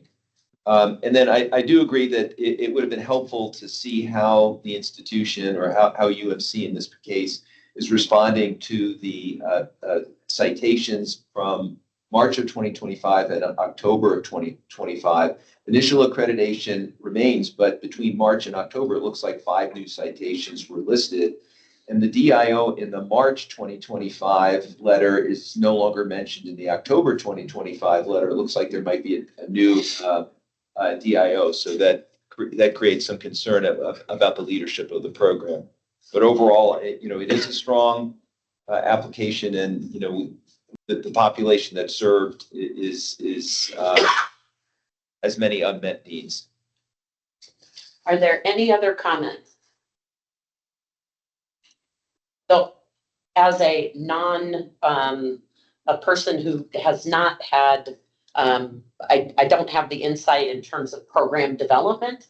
The piece that jumped out to me was the cost per resident in this program, and the significant, it seems like I would call them fixed costs. We're adding both faculty and the DIO, and like when you get to the end, the cost per resident is, as this might be the most expensive program in the packet. That's all I'm saying, and maybe it is. I mean, maybe radiology residencies just are, but it doesn't seem as cost effective as I would have hoped.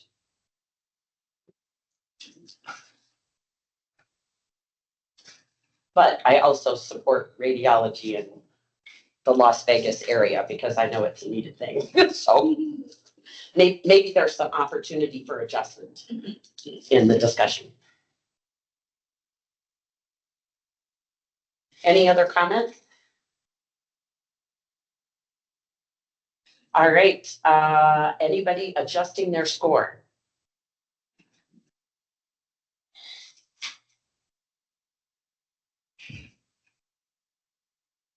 Hearing none, let's move. Oh, do we have the average for this one? Is it 81? 81.9. Perfect. Thank you. Yeah. Okay. There you go. So we could, if there's no other comments, we can move on to the next one. Thank you, Dorian. Okay, so this is University of Nevada, Las Vegas School of Medicine Ophthalmology Program. This is a new program. It is, they are requesting $1,995,890. They are currently not ACGME accredited. And the summary is partnering with UMC and VA Southern Nevada Health Care System, UNLV seeks to establish a new program that plans to produce 3 graduates per year, 12 total, beginning year 4. Plans to achieve ACGME accreditation within 12 to 18 months of program start date. I would like to call for any disclosure of affiliation and conflict of interest or any abstentions. Mason. Thank you, Chair, and thank you, Melinda. Recusing myself because we have a very strong academic exclusive partnership with UNLV School of Medicine on GME programs. So thank you. Thank you, Dr. Netsky. I'm abstaining. Obviously, this is a UNLV program. Thank you. Thank you. Dr. Kilborn, are you trying to? Yep. I'm also abstaining. I'm faculty at UNLV. Thank you. Dr. Berkeley, are you abstaining? I am also, again, apologies, but I'm also faculty at UNLV and employed by them as well. So I'll be abstaining and recusing myself. Thank you so much. And Robin Dunkhorst. I'm abstaining due to financial relationship as well as academic affiliation. Thank you very much. All right, so for the remaining folks, what are the thoughts on this application?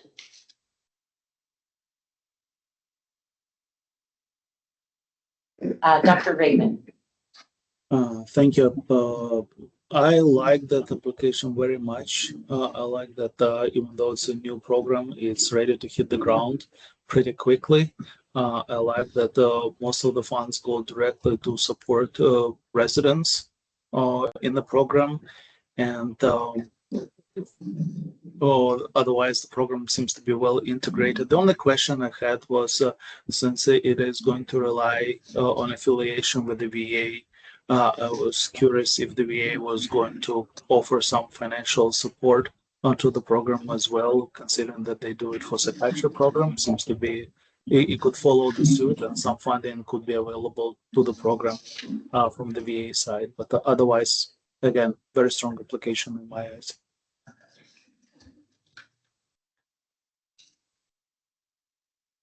Anybody else? Dr. Fry? Dr. Fry, for the record, thanks, Chair Bossy. So a couple unforced errors. There's a header of otolaryngology instead of ophthalmology. That was an unforced error. Overall, I think it's a good application. I do think it seems low on actual patient hours per week, patient care hours per week. I don't know what the norm is, but 32 hours a week on actual patient care seems on the low side. And then there was this range of, 180 to 250,000 per year per resident. I don't know if that's a budgetary error that doesn't, they're trying to give us a range rather than an actual figure. I thought that was a little bit ambiguous and maybe unnecessary. I would have liked an actual figure like the other applications. I think the needs assessment is clear. There's strong student demand nationally. There was 520 positions nationally, 791 applications. That's a clear deficit, I think, nationally. And then I think there's, maybe a little bit overly optimistic on the retention, but hey, if they can do it, great. I think they have decent partners, but the partnerships could be a little bit more solid in terms of not just letters, but actual PLAs or legally binding documents, if you will, for partnership. That's all I have. Okay. All right. Basically, all the components that you raised were on my list, so I saw the same things. And it was exciting to see this new program. This seems like a good one to me. So what is the average on this, Dorian? And I'll ask everybody, thank you. Does anybody want to change their score based on the conversation? All right, hearing none, let's move on to the next one.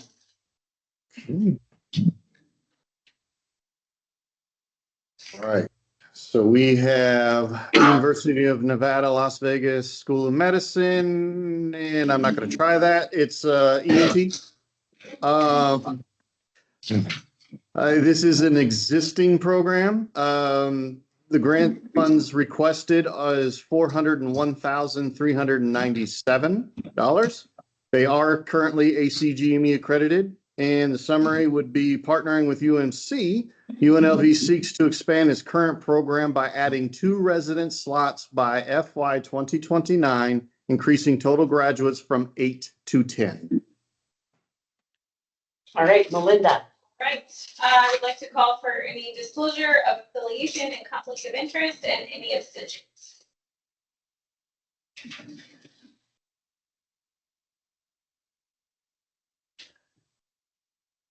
Dr. Netsky.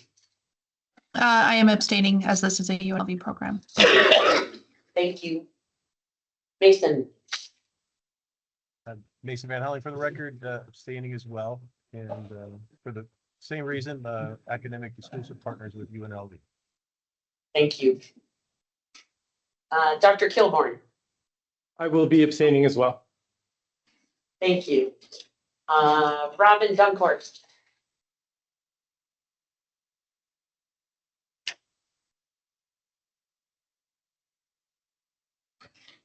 Robin, are you around?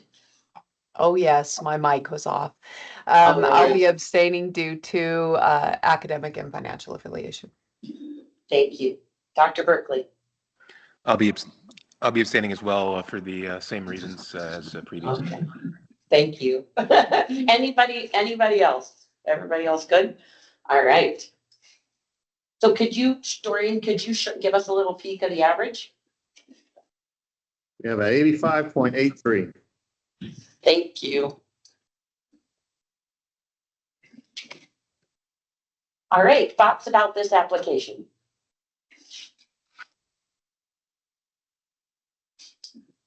Dr. Raven. Thank you. Overall, I liked it. It asked for relatively little amount of money and will justifiably spent. My concerns were that even though it talks about the need for rural areas, or quote underserved areas, it doesn't really offer much to expand services to those underserved regions of the state. And also, I found that a lot of statements, in the plan and outcome tracking were lacking details or more like generic statements. So that was a little concern. Thank you. Thank you, Dr. Raven. Anybody else? Dr. Fry.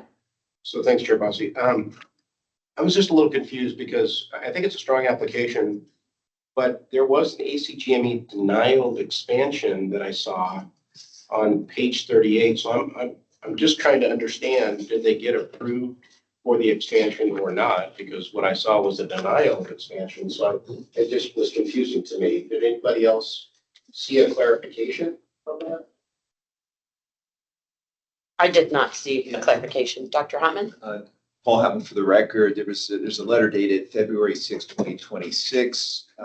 The program was granted continued accreditation, but concerns were raised about professionalism of faculty members and insufficiency of faculty number in light of loss of 3 faculty. However, it was also noted that 2 new faculty members were anticipated to be onboarded in the summer of 2026. And it appeared as if the program was told that they should resubmit for program expansion, so that it seems like there is a pathway to program expansion, not a straight line, but it exists. I do think it's a strong application for relatively modest expenditure. The applicant expressed an intent to partner with and this may be just an extension of what Dr. Raven was saying, but with the VA Southern Nevada Healthcare System, FQHCs, and military and tribal health facilities. And just reading through the application, I would strongly encourage the program to do so. There's great unmet need in this area of care, and it's a great opportunity to do so. Any other comments?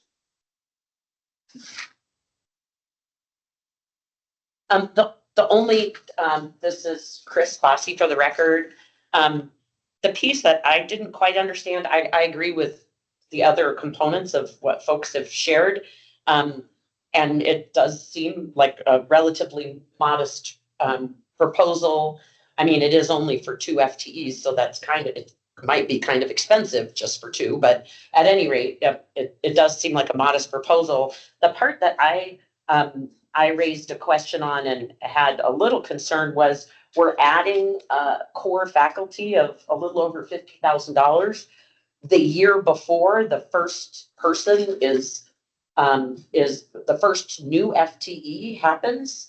And I'm kind of thinking it's an existing program. I'm not sure why you have to pay somebody a year in advance for when there isn't, because I'm assuming it's for additional oversight, but there isn't going to be a person there. I get that you would spend it in the year that the person was there, but I don't understand why it would be for a full year prior to the new resident starting. So that would be my only question. And so I guess I wouldn't form it into an actual question, like for everybody to answer, but it might be a recommended a consideration for adjustment. That would be how I would articulate that, sorry. Any other comments? Hearing none, does anybody want to change their score based on the conversation?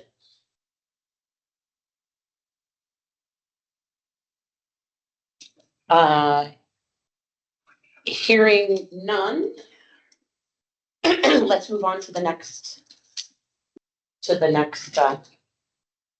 Oh yeah, does that? Okay, let's. Yeah, just a sec. Let's see. Are we to the halfway mark? We are at the I halfway think mark. this is. Yeah, let me check in with you all. We're about to start our 7th application, so we're doing really good, you guys. Do you want to take a 5-minute restroom break? Chair, I think we should keep going. You want to keep going? Yeah. All right, That would be let's good. keep going. Okay. So with that, Dorian, we're on grant number 7. All right, so this particular application was for University of Nevada, Reno School of Medicine. And this is for their general surgery program. This will be a new program. They are asking for $1,672,444. They are currently not ACGME accredited. And the summary is partnering with Renown Health and VA Sierra Nevada Healthcare System. UNR seeks to establish a new program that plans to produce 5 graduates per year, 25 total, with the first cohort beginning academic year 2028 or 2029. Plans to achieve ACGME accreditation by the end of 2027. All right, Melinda. Right, I'd like to call for a disclosure of affiliation and conflict of interest and any abstentions. I'd like to lead off on that. I would like to abstain. Why, Brito? Given we are the partner location. Is there anybody else? Dr. Fry, for the record, I will abstain as I have significant relationships with Renown and UNR. Dr. Paul Hutland? Howman, for the record, I will abstain as I am employee of UNR. Okay. Anybody else? John Peckham, I'm also abstaining. All right. So with that, the remaining folks, comments about the application, please. Dr. Nevsky. Thank you. I would say in general, it's a very strong application with a well-aligned budget. There is a desperate need for general surgery in Nevada. Currently, there's no program in Northern Nevada. So it's a real opportunity for increasing the workforce from UNR to a residency and then into the community. And so definitely in support of this program. Thank you. Is there anybody else? Ross Berkeley for the record. Yeah, I also concur with Dr. Netsky. I think it's a well-designed plan. I think there's a definite need, and I support as well.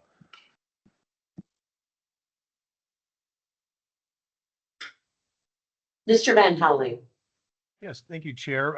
Agree with my colleagues. It really is addressing a gap in Nevada, a critical gap, really, and anchored at Renown Hospital, with the trauma center. So great training there. Just again, strong support from the supporting organizations, and then just a little bit of a small weakness. It was really minuscule, but just the cost summary could have been a little bit more explicit. But this was one of my higher ranking overall programs. So again, well done by the applicant. Thank you. Anybody else? Oh, sorry. Go ahead. Dr. Kilburn. Yeah, I thought it was a very strong application. I was really encouraged to see the partnership with the VA, because I think that's a very useful source of funding and sustainability, as well as, something critically needed by the federal government. So I very much applauded that and in favor of that. And that's all I got. Thank you. Dr. Raven. Yes, thank you. My question, no, sorry, 1 second. My question was about the comments the application had on page 15 of the package, where it says this program reflects a deliberate strategy to build not only a residency program, but a durable surgical training infrastructure for Northern Nevada. And I was curious if that means that the funds that would be awarded through the grant would go to I guess, purposes other than intended for training residents. So is that a question you'd like to put in the parking lot for the division to follow up? Or at least be taken into consideration. We're not going to ask for clarifications from the programs period. Then I'm okay with this being more of a rhetorical question. But it's in my mind certainly something to consider, because I understand that our goal is to fund residency positions, not just to build infrastructure for the state of Nevada. Thank you. Any other comments? All right. Does anybody want to change their score based on the information provided?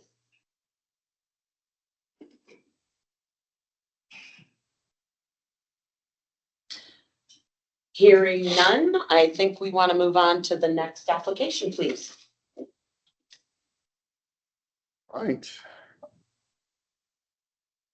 So this one is University of Nevada, Reno School of Medicine, OBGYN. It is a new program. The grant funds requested is $1,957,173. They are currently GME accredited. And the summary is: partnering with Renown Health, UNR seeks to establish a new program that plans to produce 3 graduates per year, 12 total, with the first cohort beginning FY 2028. Melinda. I would like to call for a disclosure of affiliation and conflict of interest and any abstentions. I would like to start by indicating I work for Renown Health, which is the site location of this residency. Dr. Fry, for the record, abstain as well. Paul Hatman, for the record, I will abstain. John Packham, I will also abstain. Okay, thank you. Might be better to say that. Thank you. Is there anybody else? All right, discussion from remaining members. Thoughts on the application?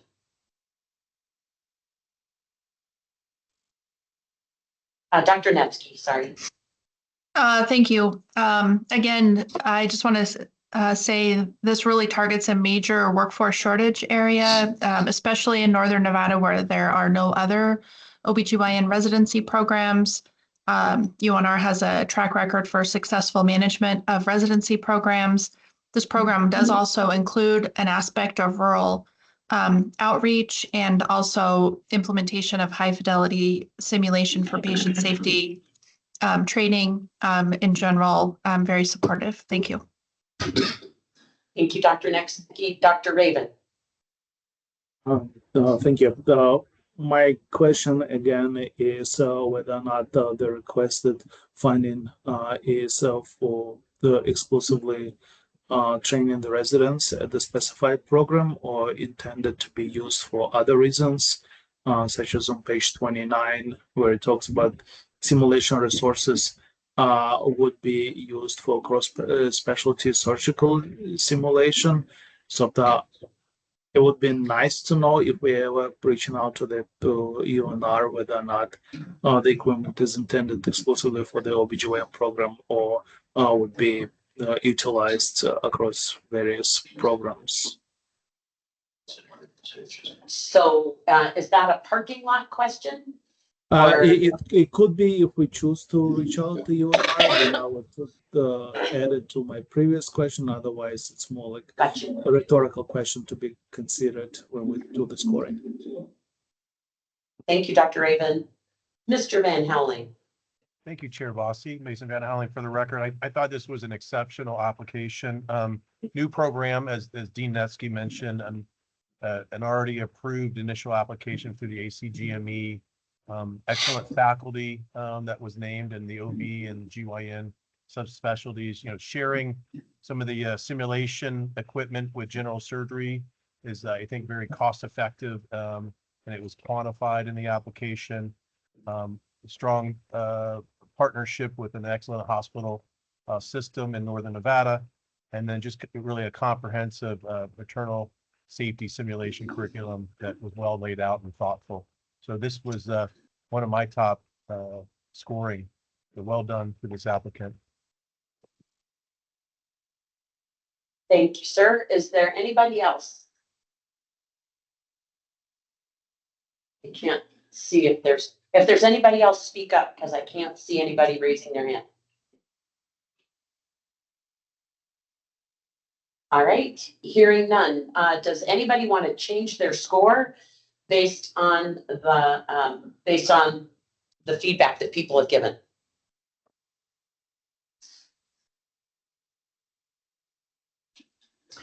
Hearing none, let's move on to the next. Same average. Yes, this was the same average, 91.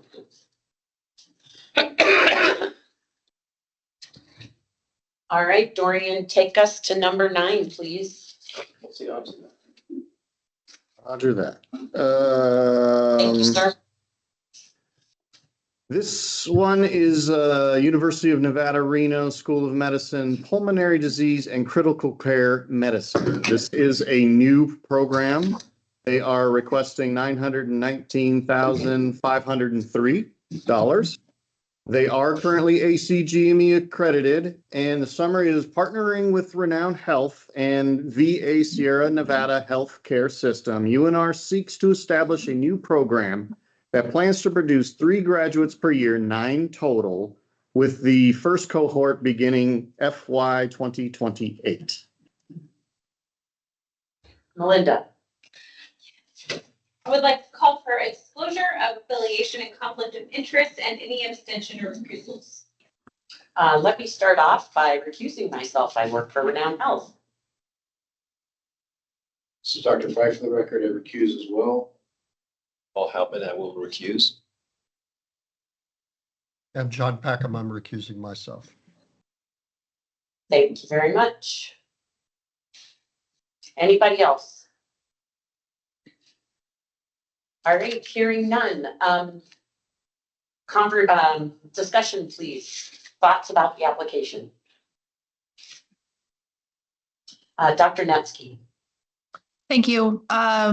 So I think in the application, there's definitely a clearly demonstrated need for workforce in this area. This will be the first hospital-based fellowship program in the Northern Nevada region, which I think will greatly help increase the retention of the internal medicine residents at the UNR program.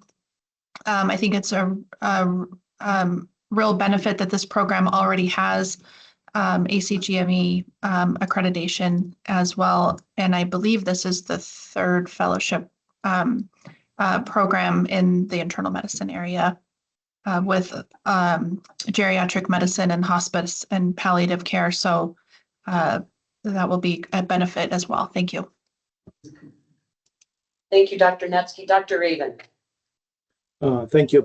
I scored it pretty high, though. For me, it was really important that it brings services to the areas where right now those services are very sparse.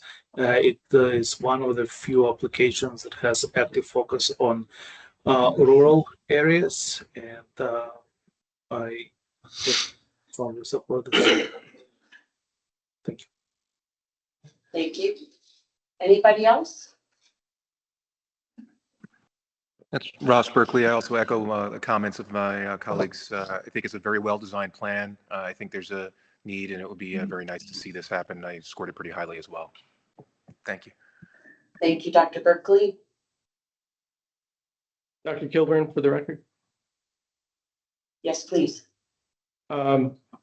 I agree with all my colleagues, putting on my pulmonary critical care hat, it's clearly an area of regional workforce need. Again, VA partnerships, putting on my federal hat, I love that. It was a strong application, and it's got my full support for sure.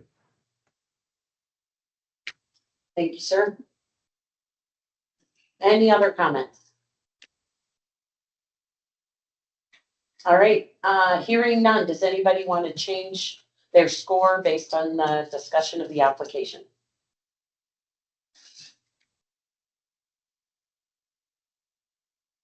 All right. I think could you show me I think I got it, the average. All right. Thank you, sir. All right, let's move on to number 10. Right. The home Thank you, stretch. Dorian. Okay, you bet. We have Valley Health System Emergency Medicine. It is a new program. They are requesting $2,988,000. They are currently ACGME accredited. And the summary is partnering with Touro University, Nevada, Roseman University of Health Sciences, and Envision Physician Services. Valley Health System seeks to establish a new program that plans to produce 8 graduates per year, 24 total, for the first cohort beginning FY 2027.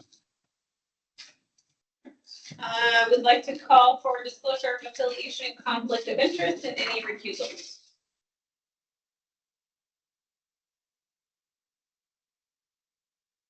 Like we just have. No, It looks like two. okay. So, and this is the ER one. It's out of order of my. I don't know what happened. I don't know. All right, so Melinda, you just did your part, so let's, folks, let's discuss the application. Mr. Van Helling. Thank you, Chair Bossy, Mason Van Howling for the record. I just was just curious about this particular application around emergency medicine. And I know we've got a lot of history here with this task force, but is this truly a new program, or had they had a program in the past, either a Valley Hospital specifically with Touro, or is this coming under the corporate umbrella of the enterprise? So I don't know the answer to that, and I don't know if there's somebody else that's on the meeting that could answer that, but I was a little confused about that. And then asking for the full amount was on that was kind of a little sticker shock with it. Yeah. This is Ross Berkeley. I can address some of the questions that Mr. Van Howling had, as well as some other comments too. So from my understanding, the Valley Hospital had a previous EM residency program that lost its ACGME accreditation about 1.5 years ago. They then refiled and developed a new program, which does have ACGME approval, and they have recruited a full class of 8 residents for the coming year that they've already matched for this for June of 2026. So while it's technically a new program, It also, they already have a class matched and already have their own faculty, if that helps clarify that portion for you. But I did have some comments, and I did have some concerns and comments if I could make, or if, unless Mr. Van Halen had other questions he wanted to address.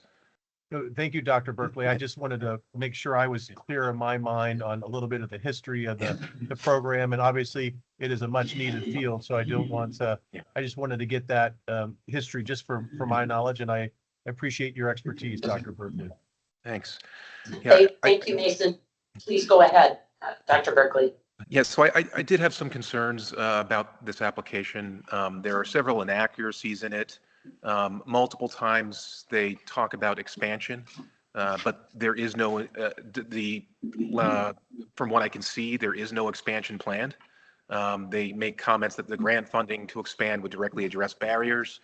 They also make, there's some inaccuracies about that they say EM residents will see an average of 72 hours a week of patients, but that would be an ACGME violation. In emergency medicine, they are not permitted to work more than 60 clinical hours per week. So it just doesn't make sense to me in terms of the level of diligence putting this together. And I was concerned about the funding allocations. The vast majority is for personnel. $1.2 million is being allocated to faculty compensation, despite the program already beginning next month. And there's no indication that they're going to expand their faculty size, at least in the application. And the application describes faculty numbers that are actually insufficient to meet the ACGME minimum requirements. Other concerns I had is that the letters of support all were written with endorsement of program expansion, but again, there doesn't seem to be a program expansion in there. And I felt that the goals and objectives were very basic, even though they're measurable. Matching a full class really should be the minimum bar for any program. It just doesn't really seem like a very high level of objective. So overall, I really did not support this particular application. Thank you, Dr. Berkeley. Dr. Raven. Thank you. For me, the part that I did like was that they focused for the program not only to train residents, but also be a site for training medical students for Toro and Roseman University. So I think that academic enrichment of the program is always a welcomed addition. The negative comments kind of echoing what others said, and every time somebody asks for a full amount, it triggers concern that they are not driven by the internal needs, but just by the view of the money on the table. And that's the same comment I would make about all the valid proposals. Dr. Fry? Thank you, Chair Bossy. So I think the needs assessment is what I'd begin with, and it really, this spend for the state doesn't make sense to me, because the needs assessment in Clark County versus the U.S. average, it's almost identical. So there's not a demonstrable need. They called out, wait times, but more doctors don't fix wait times. Throughput issues are usually the issue there. I would say that I concur with Dr. Berkeley on the 60-hour work week. That's a ACGME mandate. So to cite 72 hours is just excessive. I think the main concern I had was that they really glossed over and frankly omitted the previous ACGME accreditation issue. There was multiple citations, and I thought they could have, in their grant application, just been honest and said, hey, we lost our accreditation, we got it back, here's how we're going about addressing our deficiencies. And those deficiencies were pretty, well defined, right? There was not enough ultrasounds documented. They were farming their residents out to UC Davis for trauma, which made them low people on the totem pole for all kinds of procedures, and were procedural specialties, so those are very important. There was some resolved citations. I think the issue for me was, educational environment was not called out by the ACGME as a good one. And I still have those questions in my mind as to, have those things been fixed? Is this money going to be used to try to fix them? So I did not support this, and I don't think it's a good spend. Other comments, Dr. Hopman? Thank you, Chair Bassi. I'll echo the comments of my colleagues and just add a few others. In the timeline, doesn't seem to be a correlation with statements that the first cohort will begin this July. In months, for example, in months 7 to 11, the work plan includes promote residency program and rank applicants, but apparently they've already been ranked and they're already in the program. There's mention made of a Valley Health System GME consortium. It's described on page 12. 6 hospitals are listed as partners, and trauma rotations are intended to be completed, not with the partners, but at Sunrise Hospital through an affiliation, but letters of commitment from the individual hospitals are lacking. The letter from Envision Physician Services does not specifically commit teaching hours or FTEs to the teaching mission, and no mention is made about scholarship, which is important. And then there are unresolved areas for improvement in their ACGME letter dated 6/22/25. And while this is not unusual for new programs, there is no plan that's delineated to address the issues, which would have been very helpful. Other comments, thoughts? Thank you. Yes, Sorry. please go ahead. Yeah, I would just say that the discrepancies between the ACGME citations and what's written in the grant are somewhat alarming. And, you know, like all of my colleagues have said, the citations weren't really addressed. Were frankly glossed over, ignored, and just the overall effort in the grant application with all the narrative inconsistencies is not confidence inspiring for the program, and I would not support it. Over. Thank you. Anybody else? The only piece that I would add to the conversation, again, with my hospital finance kind of hat on, if this was a program that was previously accredited and lost its accreditation, I'm curious to what extent the program is already included in the VHS cap. So in other words, if it was an approved program and it was included in their cap building, are these positions already covered in that cap? It's not like they lose them. There haven't been sweeps of unfilled positions that I'm aware of in the last at least 3 to 5 years. There has been no sweep. So essentially, they should be included in whatever the cap was. And while it's not mentioned in this application, there's another application where it talks about overall. So if this were to move forward, if I were the Nevada Health Authority, I would just want to make sure that I understood that piece before funding, whether or not it's already been covered in the cap. Any other comments? Oh, Dr. Frey? Just one more comment, and this is just national data on emergency medicine. A total of 140 slots went unfilled this last match. So it's been a hot specialty in the past, but there's been a lot of programmatic expansion nationally. And to see that level of unfilled slots is concerning for this kind of spend, even after the SOAP. I think there were still 64 unfilled. So just wanted to throw that out there. Thank you. Any other comments? Hearing none, is there anyone who would like to change their score based on the based on the discussion? I will. Dr. Net. Sorry, Dr. Raven, Dr. Netsky. You want to go first, Dr. Raven? Oh, go ahead. You go ahead, Dr. Netsky. Sorry. I have a few changes for 3.1. I would like to change it to 5. 3.2 also to 5. 4.2.1, 5, 4.2.3 to 2, and 5.1 to 2. Yeah. Thank you. Thank you. Dr. Raven? Yes, so for 3.1, I'd like to change it to 10. For 3.2, I change it to 7. For oh, sorry, 4.21, change it to 7. 4.22, change it to 3.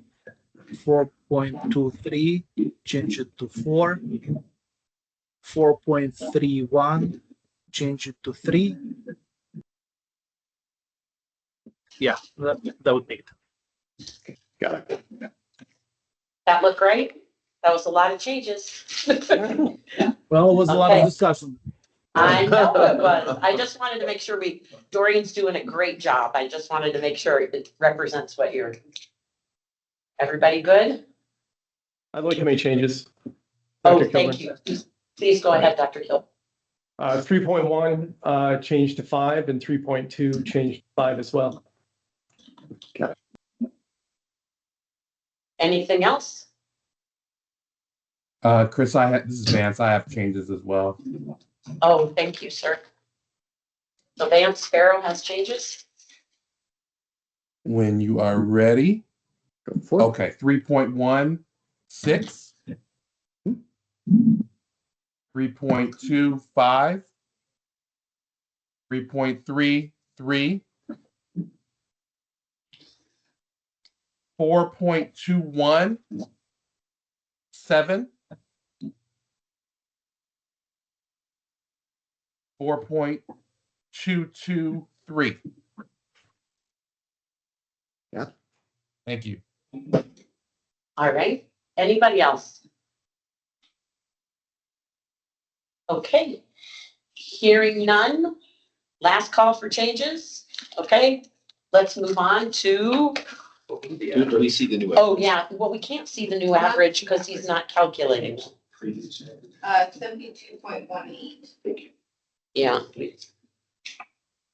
We're gonna get the recount. Maybe we'll take a break after we're done reviewing these for like 10, 15 minutes and then hopefully we can get a new average and have discussion about questions if we wanted. We can go on to the next agenda item.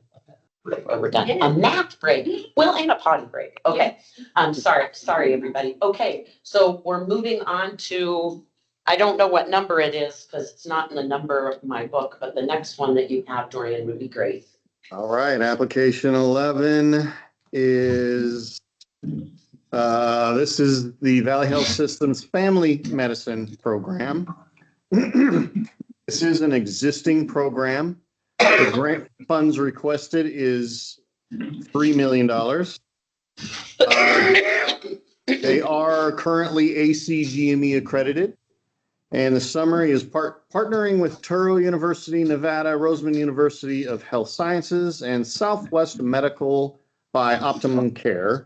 Valley Health System seeks to expand its program by increasing 10 residency slots per year, 30 total by year 3.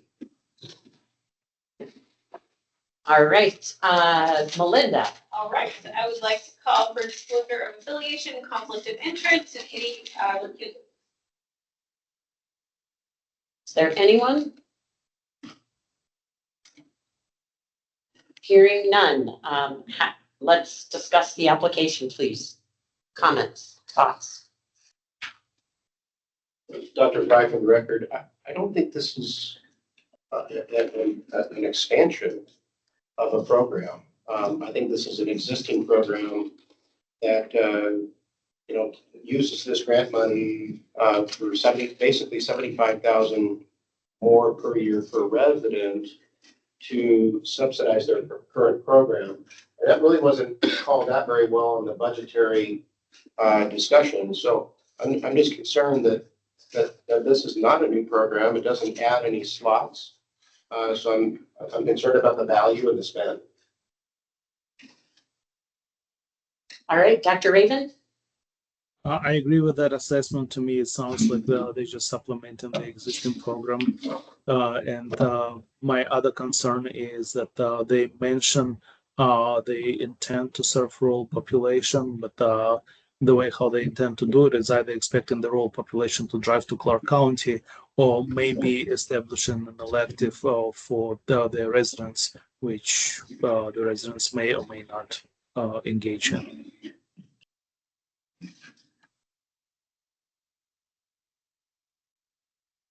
Any, Dr. Hopman?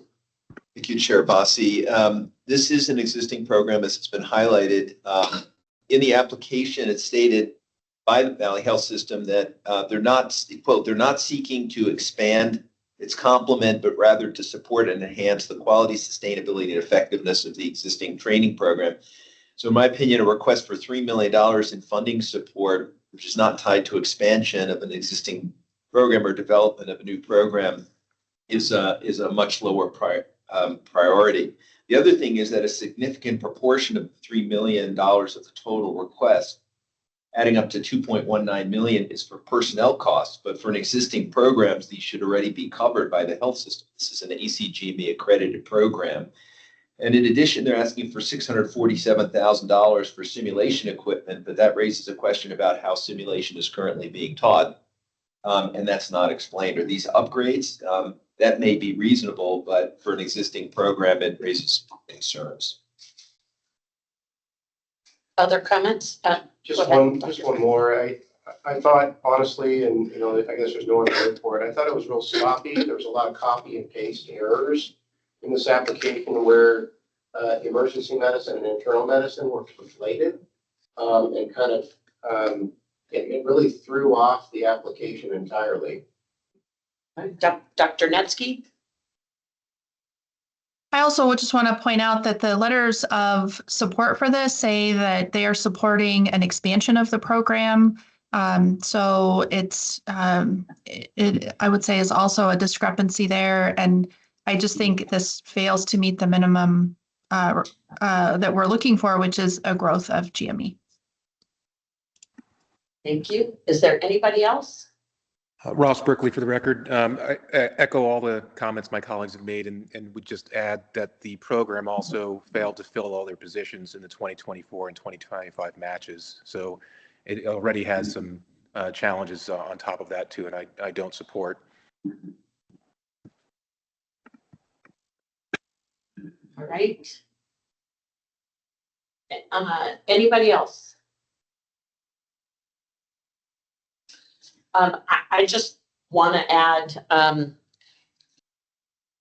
there are places, if you read that feasibility analysis, and the pages aren't numbered, so it's after the budget narrative, it basically lays out, their current, the current CMS reimbursement, and highlights the issue of it being partially funded by CMS already. So partially at least included in the cap, and it clearly also highlights the piece of that Dr. Hopman talked about, that the funding will not be used to expand residency positions, like it specifically states that. So anyway, I just wanted to make sure everybody saw that in the feasibility analysis. Dr. Berkeley, do you still have a question, or is your hand just up from the last time?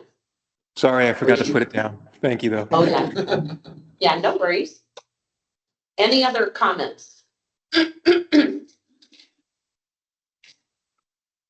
All right. Anybody want to change their score based on the conversation? Dr. Raymond. Yes, so for section 3.1, change it to 10. Section 3.2, change it to 7. And section 4.21, change it to 7.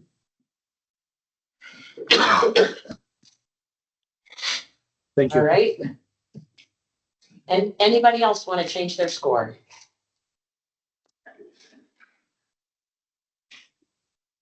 Hey, Chris, this is Robin. I have Yes. I'm obviously in a learning mode with this. Is it possible to take time to do an adjusted score? Because I definitely have to go back and read through a few of these based off of the comments and work on it. I'm not as in depth as most of you in this. So it'll take me some time. Is there a way to do that a delayed adjustment? Do a 10-minute break. Yeah, like, Pause our agenda item. I can jump in here. Lauren Driscoll for the record. So I think it depends on where the council lands today in terms of whether there'd be time to adjust a score. If the council decides, we have an agenda item contemplated in the event the council is ready to move forward with its recommendations to Nevada Health Authority today, in which case there wouldn't be further score adjustments. I also would need to point out that if we are taking a pause for a round of questions, I think part of what the council deliberates there is how that's going to be handled in regard to scoring and what activities are going to occur at the next meeting. So I would have to encourage, given that, coming up on these next agenda items, the council as a group is going to be deliberating and making decisions on whether to move forward today or whether to move forward at a later date. And so there may not be time to have scores reconsidered if we vote on final recommendations today. Okay, I'm comfortable with that. Thank you. Thank you. Dr. Fry. I motion for a bio break. Okay. I second. Yeah, yeah. Do you guys, we only have one, oh, so we want to do that before we leave this application? Yes. Okay. Is everybody okay with that? And Robin, if you have enough time to kind of scan through, and we'll come back and make a last call for adjusting. 5 minutes, 10 minutes. So how about 10 minutes? Does that sound good for everybody to use the restroom? We will come back at 12:37. Thanks, everybody.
All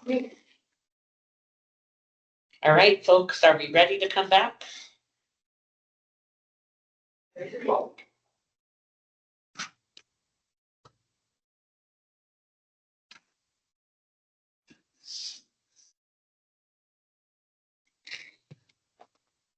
doing Las Vegas for me.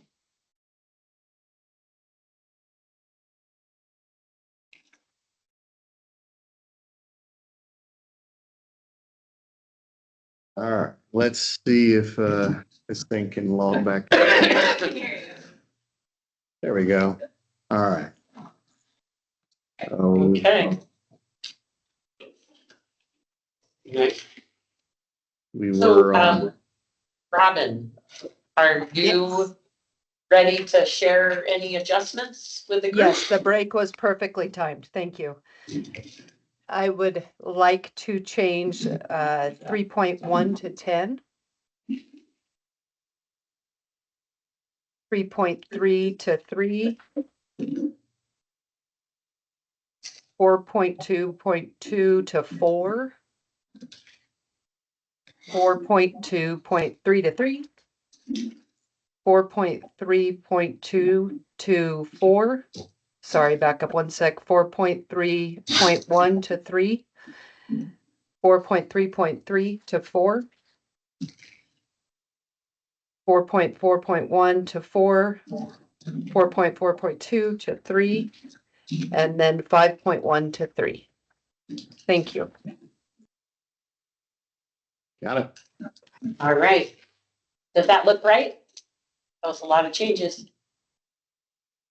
Yes. That looks, okay, perfect. I had significant difficulty with the last 3, and I wasn't quite sure. So this has been very helpful. Thank you.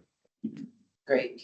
Is there, are there any other changes that we need to record before we move on to the last grant? Hearing none, Dorian, please take us to the last one.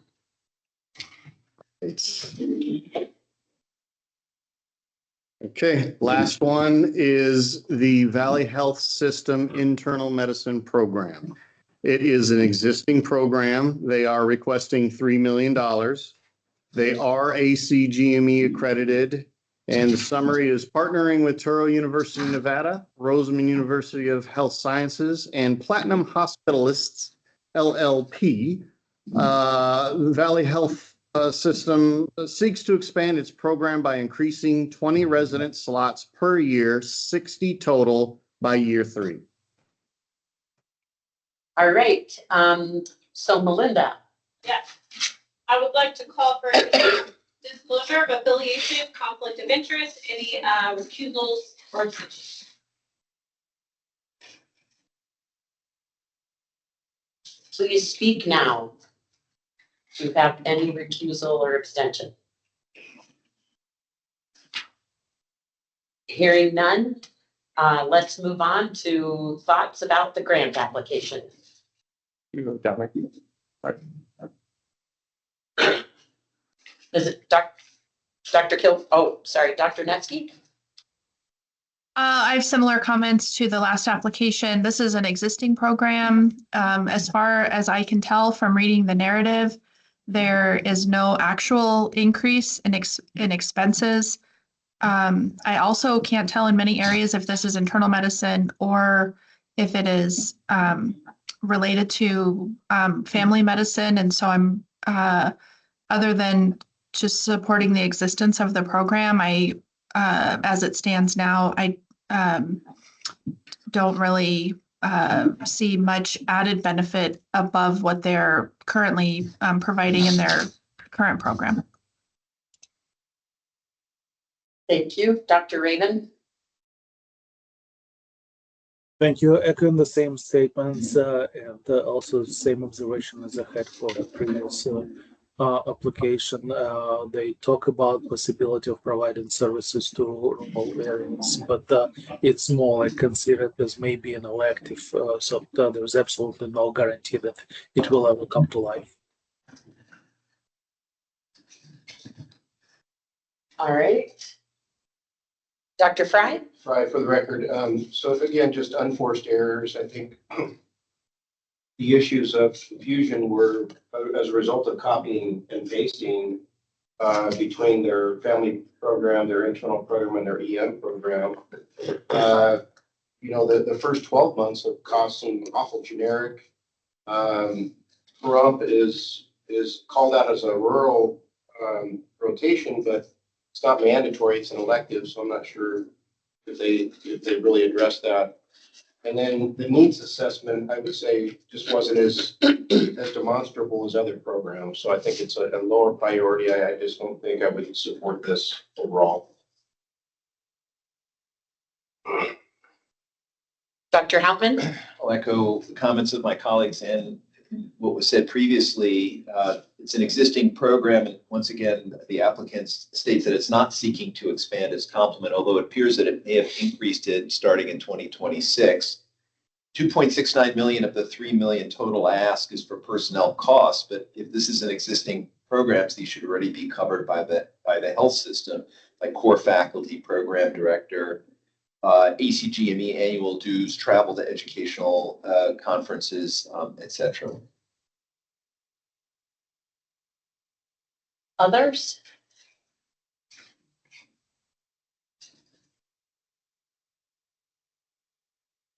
This is really an overall question for legal potentially. One of the required elements is the project abstract. It's obviously not graded necessarily, but and there was clear copy and paste errors that made it look like it was their family medicine program. And so do they meet the required element was my question.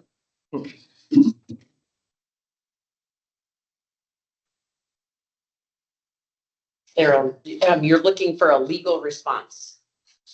Yeah, do they meet the required elements of even getting scored if they didn't meet the required element for submission because they're saying it's an internal medicine application and their abstract is saying it's family medicine?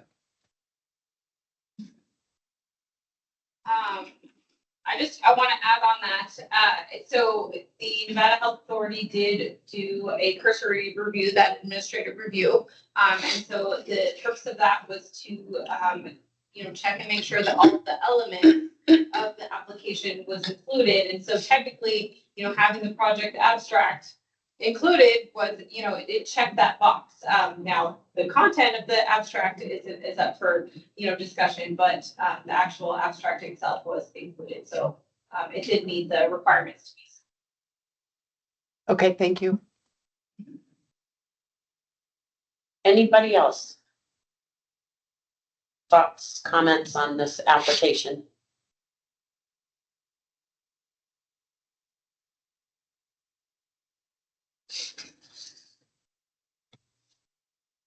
I have the same comment that I had on the other ones about should this application move forward in some form.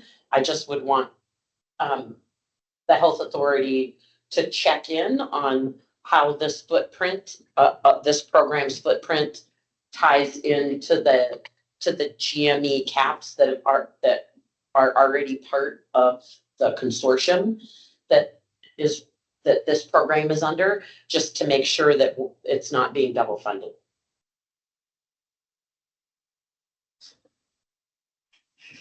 Any final comments? All right, hearing none, does anybody want to change their score based on the discussion? I do. Okay, go ahead, Dr. William Raymond. Ryan for the record. Section 3.1 changed to 10. Section 3.2 changed to 7. Okay, Thank you. thank you. Robin? Section 3.2 changed to 7. Section 3.3 changed to 4.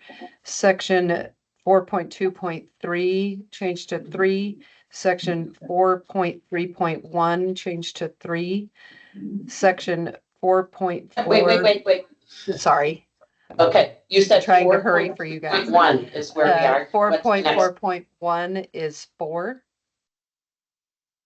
4.4.3 is 4.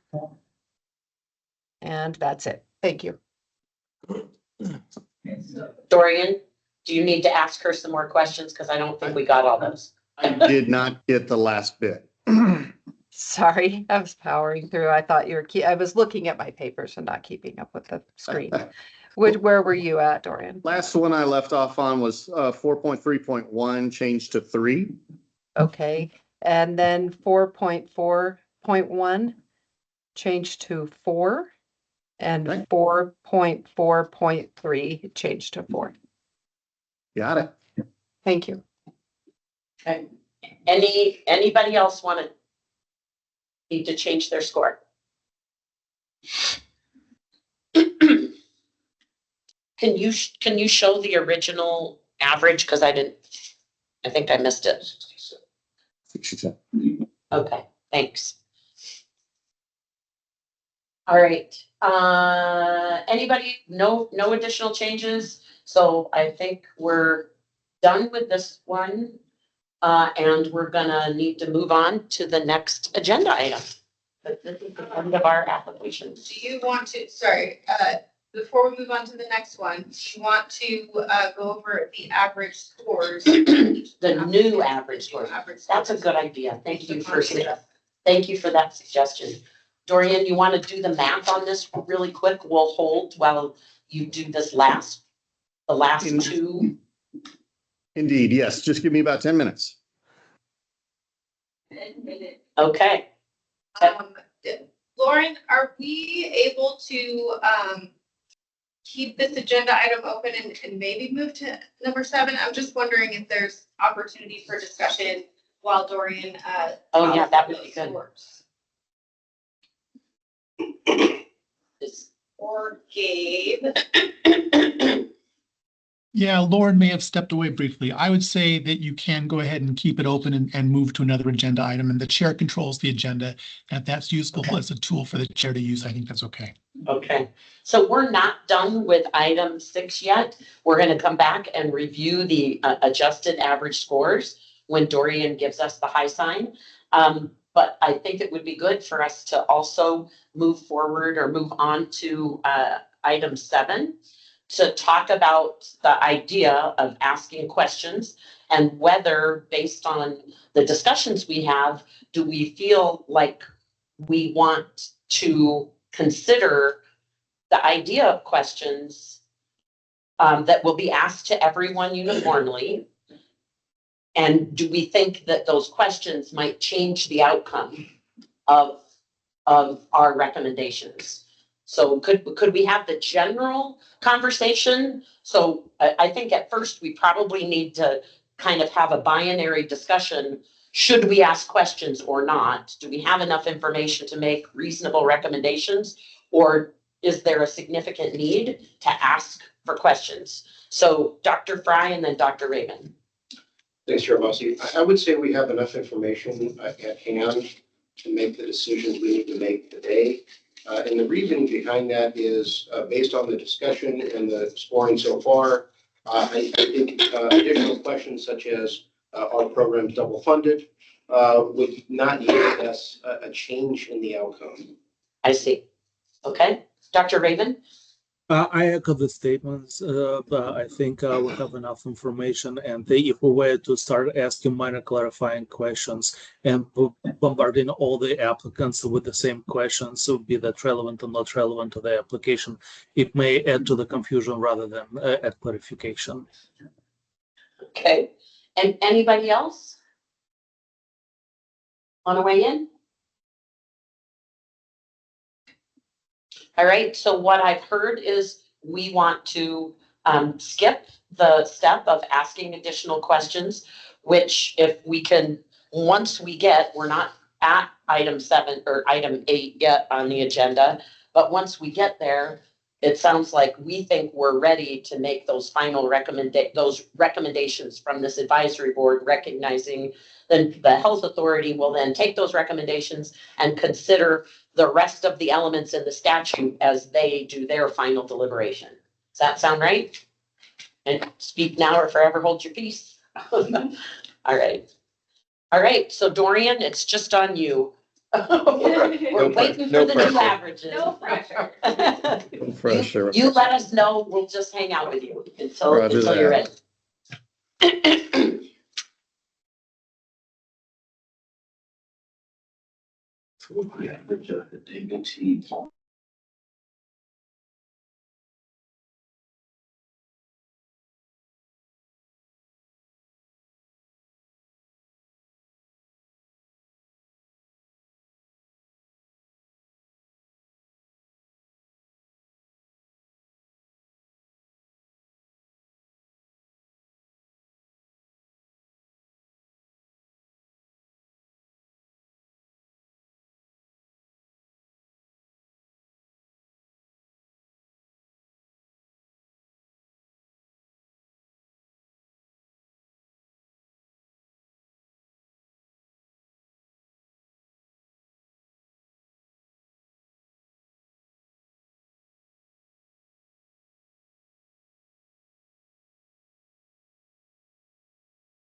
All right, I think we're ready. All right. Excellent. Wonderful.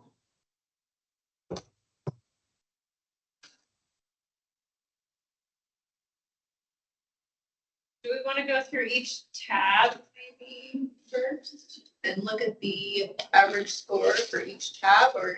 So we got original, we have adjusted. Is there any way to get, oh, you have it up Oh, above? it is, yeah. Cause I was like, where is the money part? You see it all on one view. Yeah, Dory, can you scroll up a little bit? So we can see the funding. You know, they're just not in the Maybe same zoom order. out just a little bit.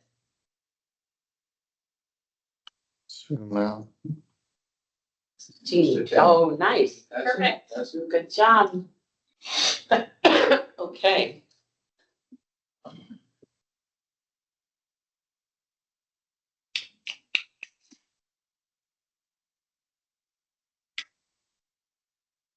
And then the way that you have it, Dory, and I just want to make sure I'm reading this right, is under the score rankings and funding table, we have it where it prioritizes the higher scores.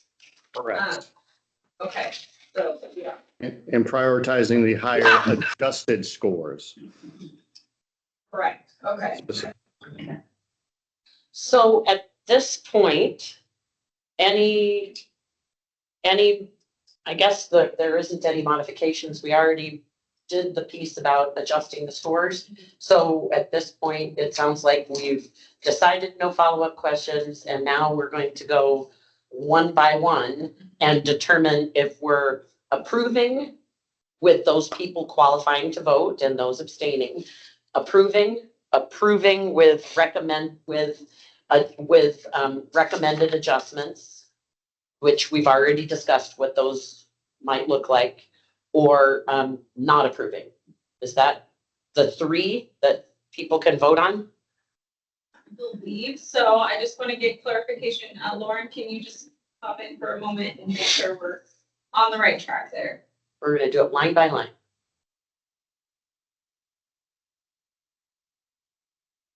I'd have to recommend that if a council member has a recommended adjustment to. We're not gonna like, give the dollars. Yeah, no, I don't think it's up to us. You guys will follow up and yeah, I don't think we should make the adjustments, Okay. right?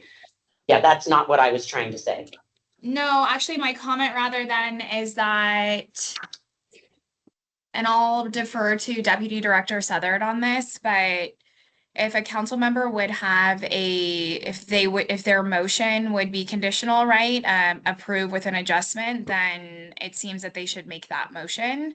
But Melinda, would you have any preference on that versus a conditional vote? I'm wondering, what's cleanest in terms of Nevada Health Authority's consideration? Yeah, thanks, Lauren. So my recommendation would be to go through each applicant and ask for do discussion. Then based on that discussion, call for a motion. That motion should include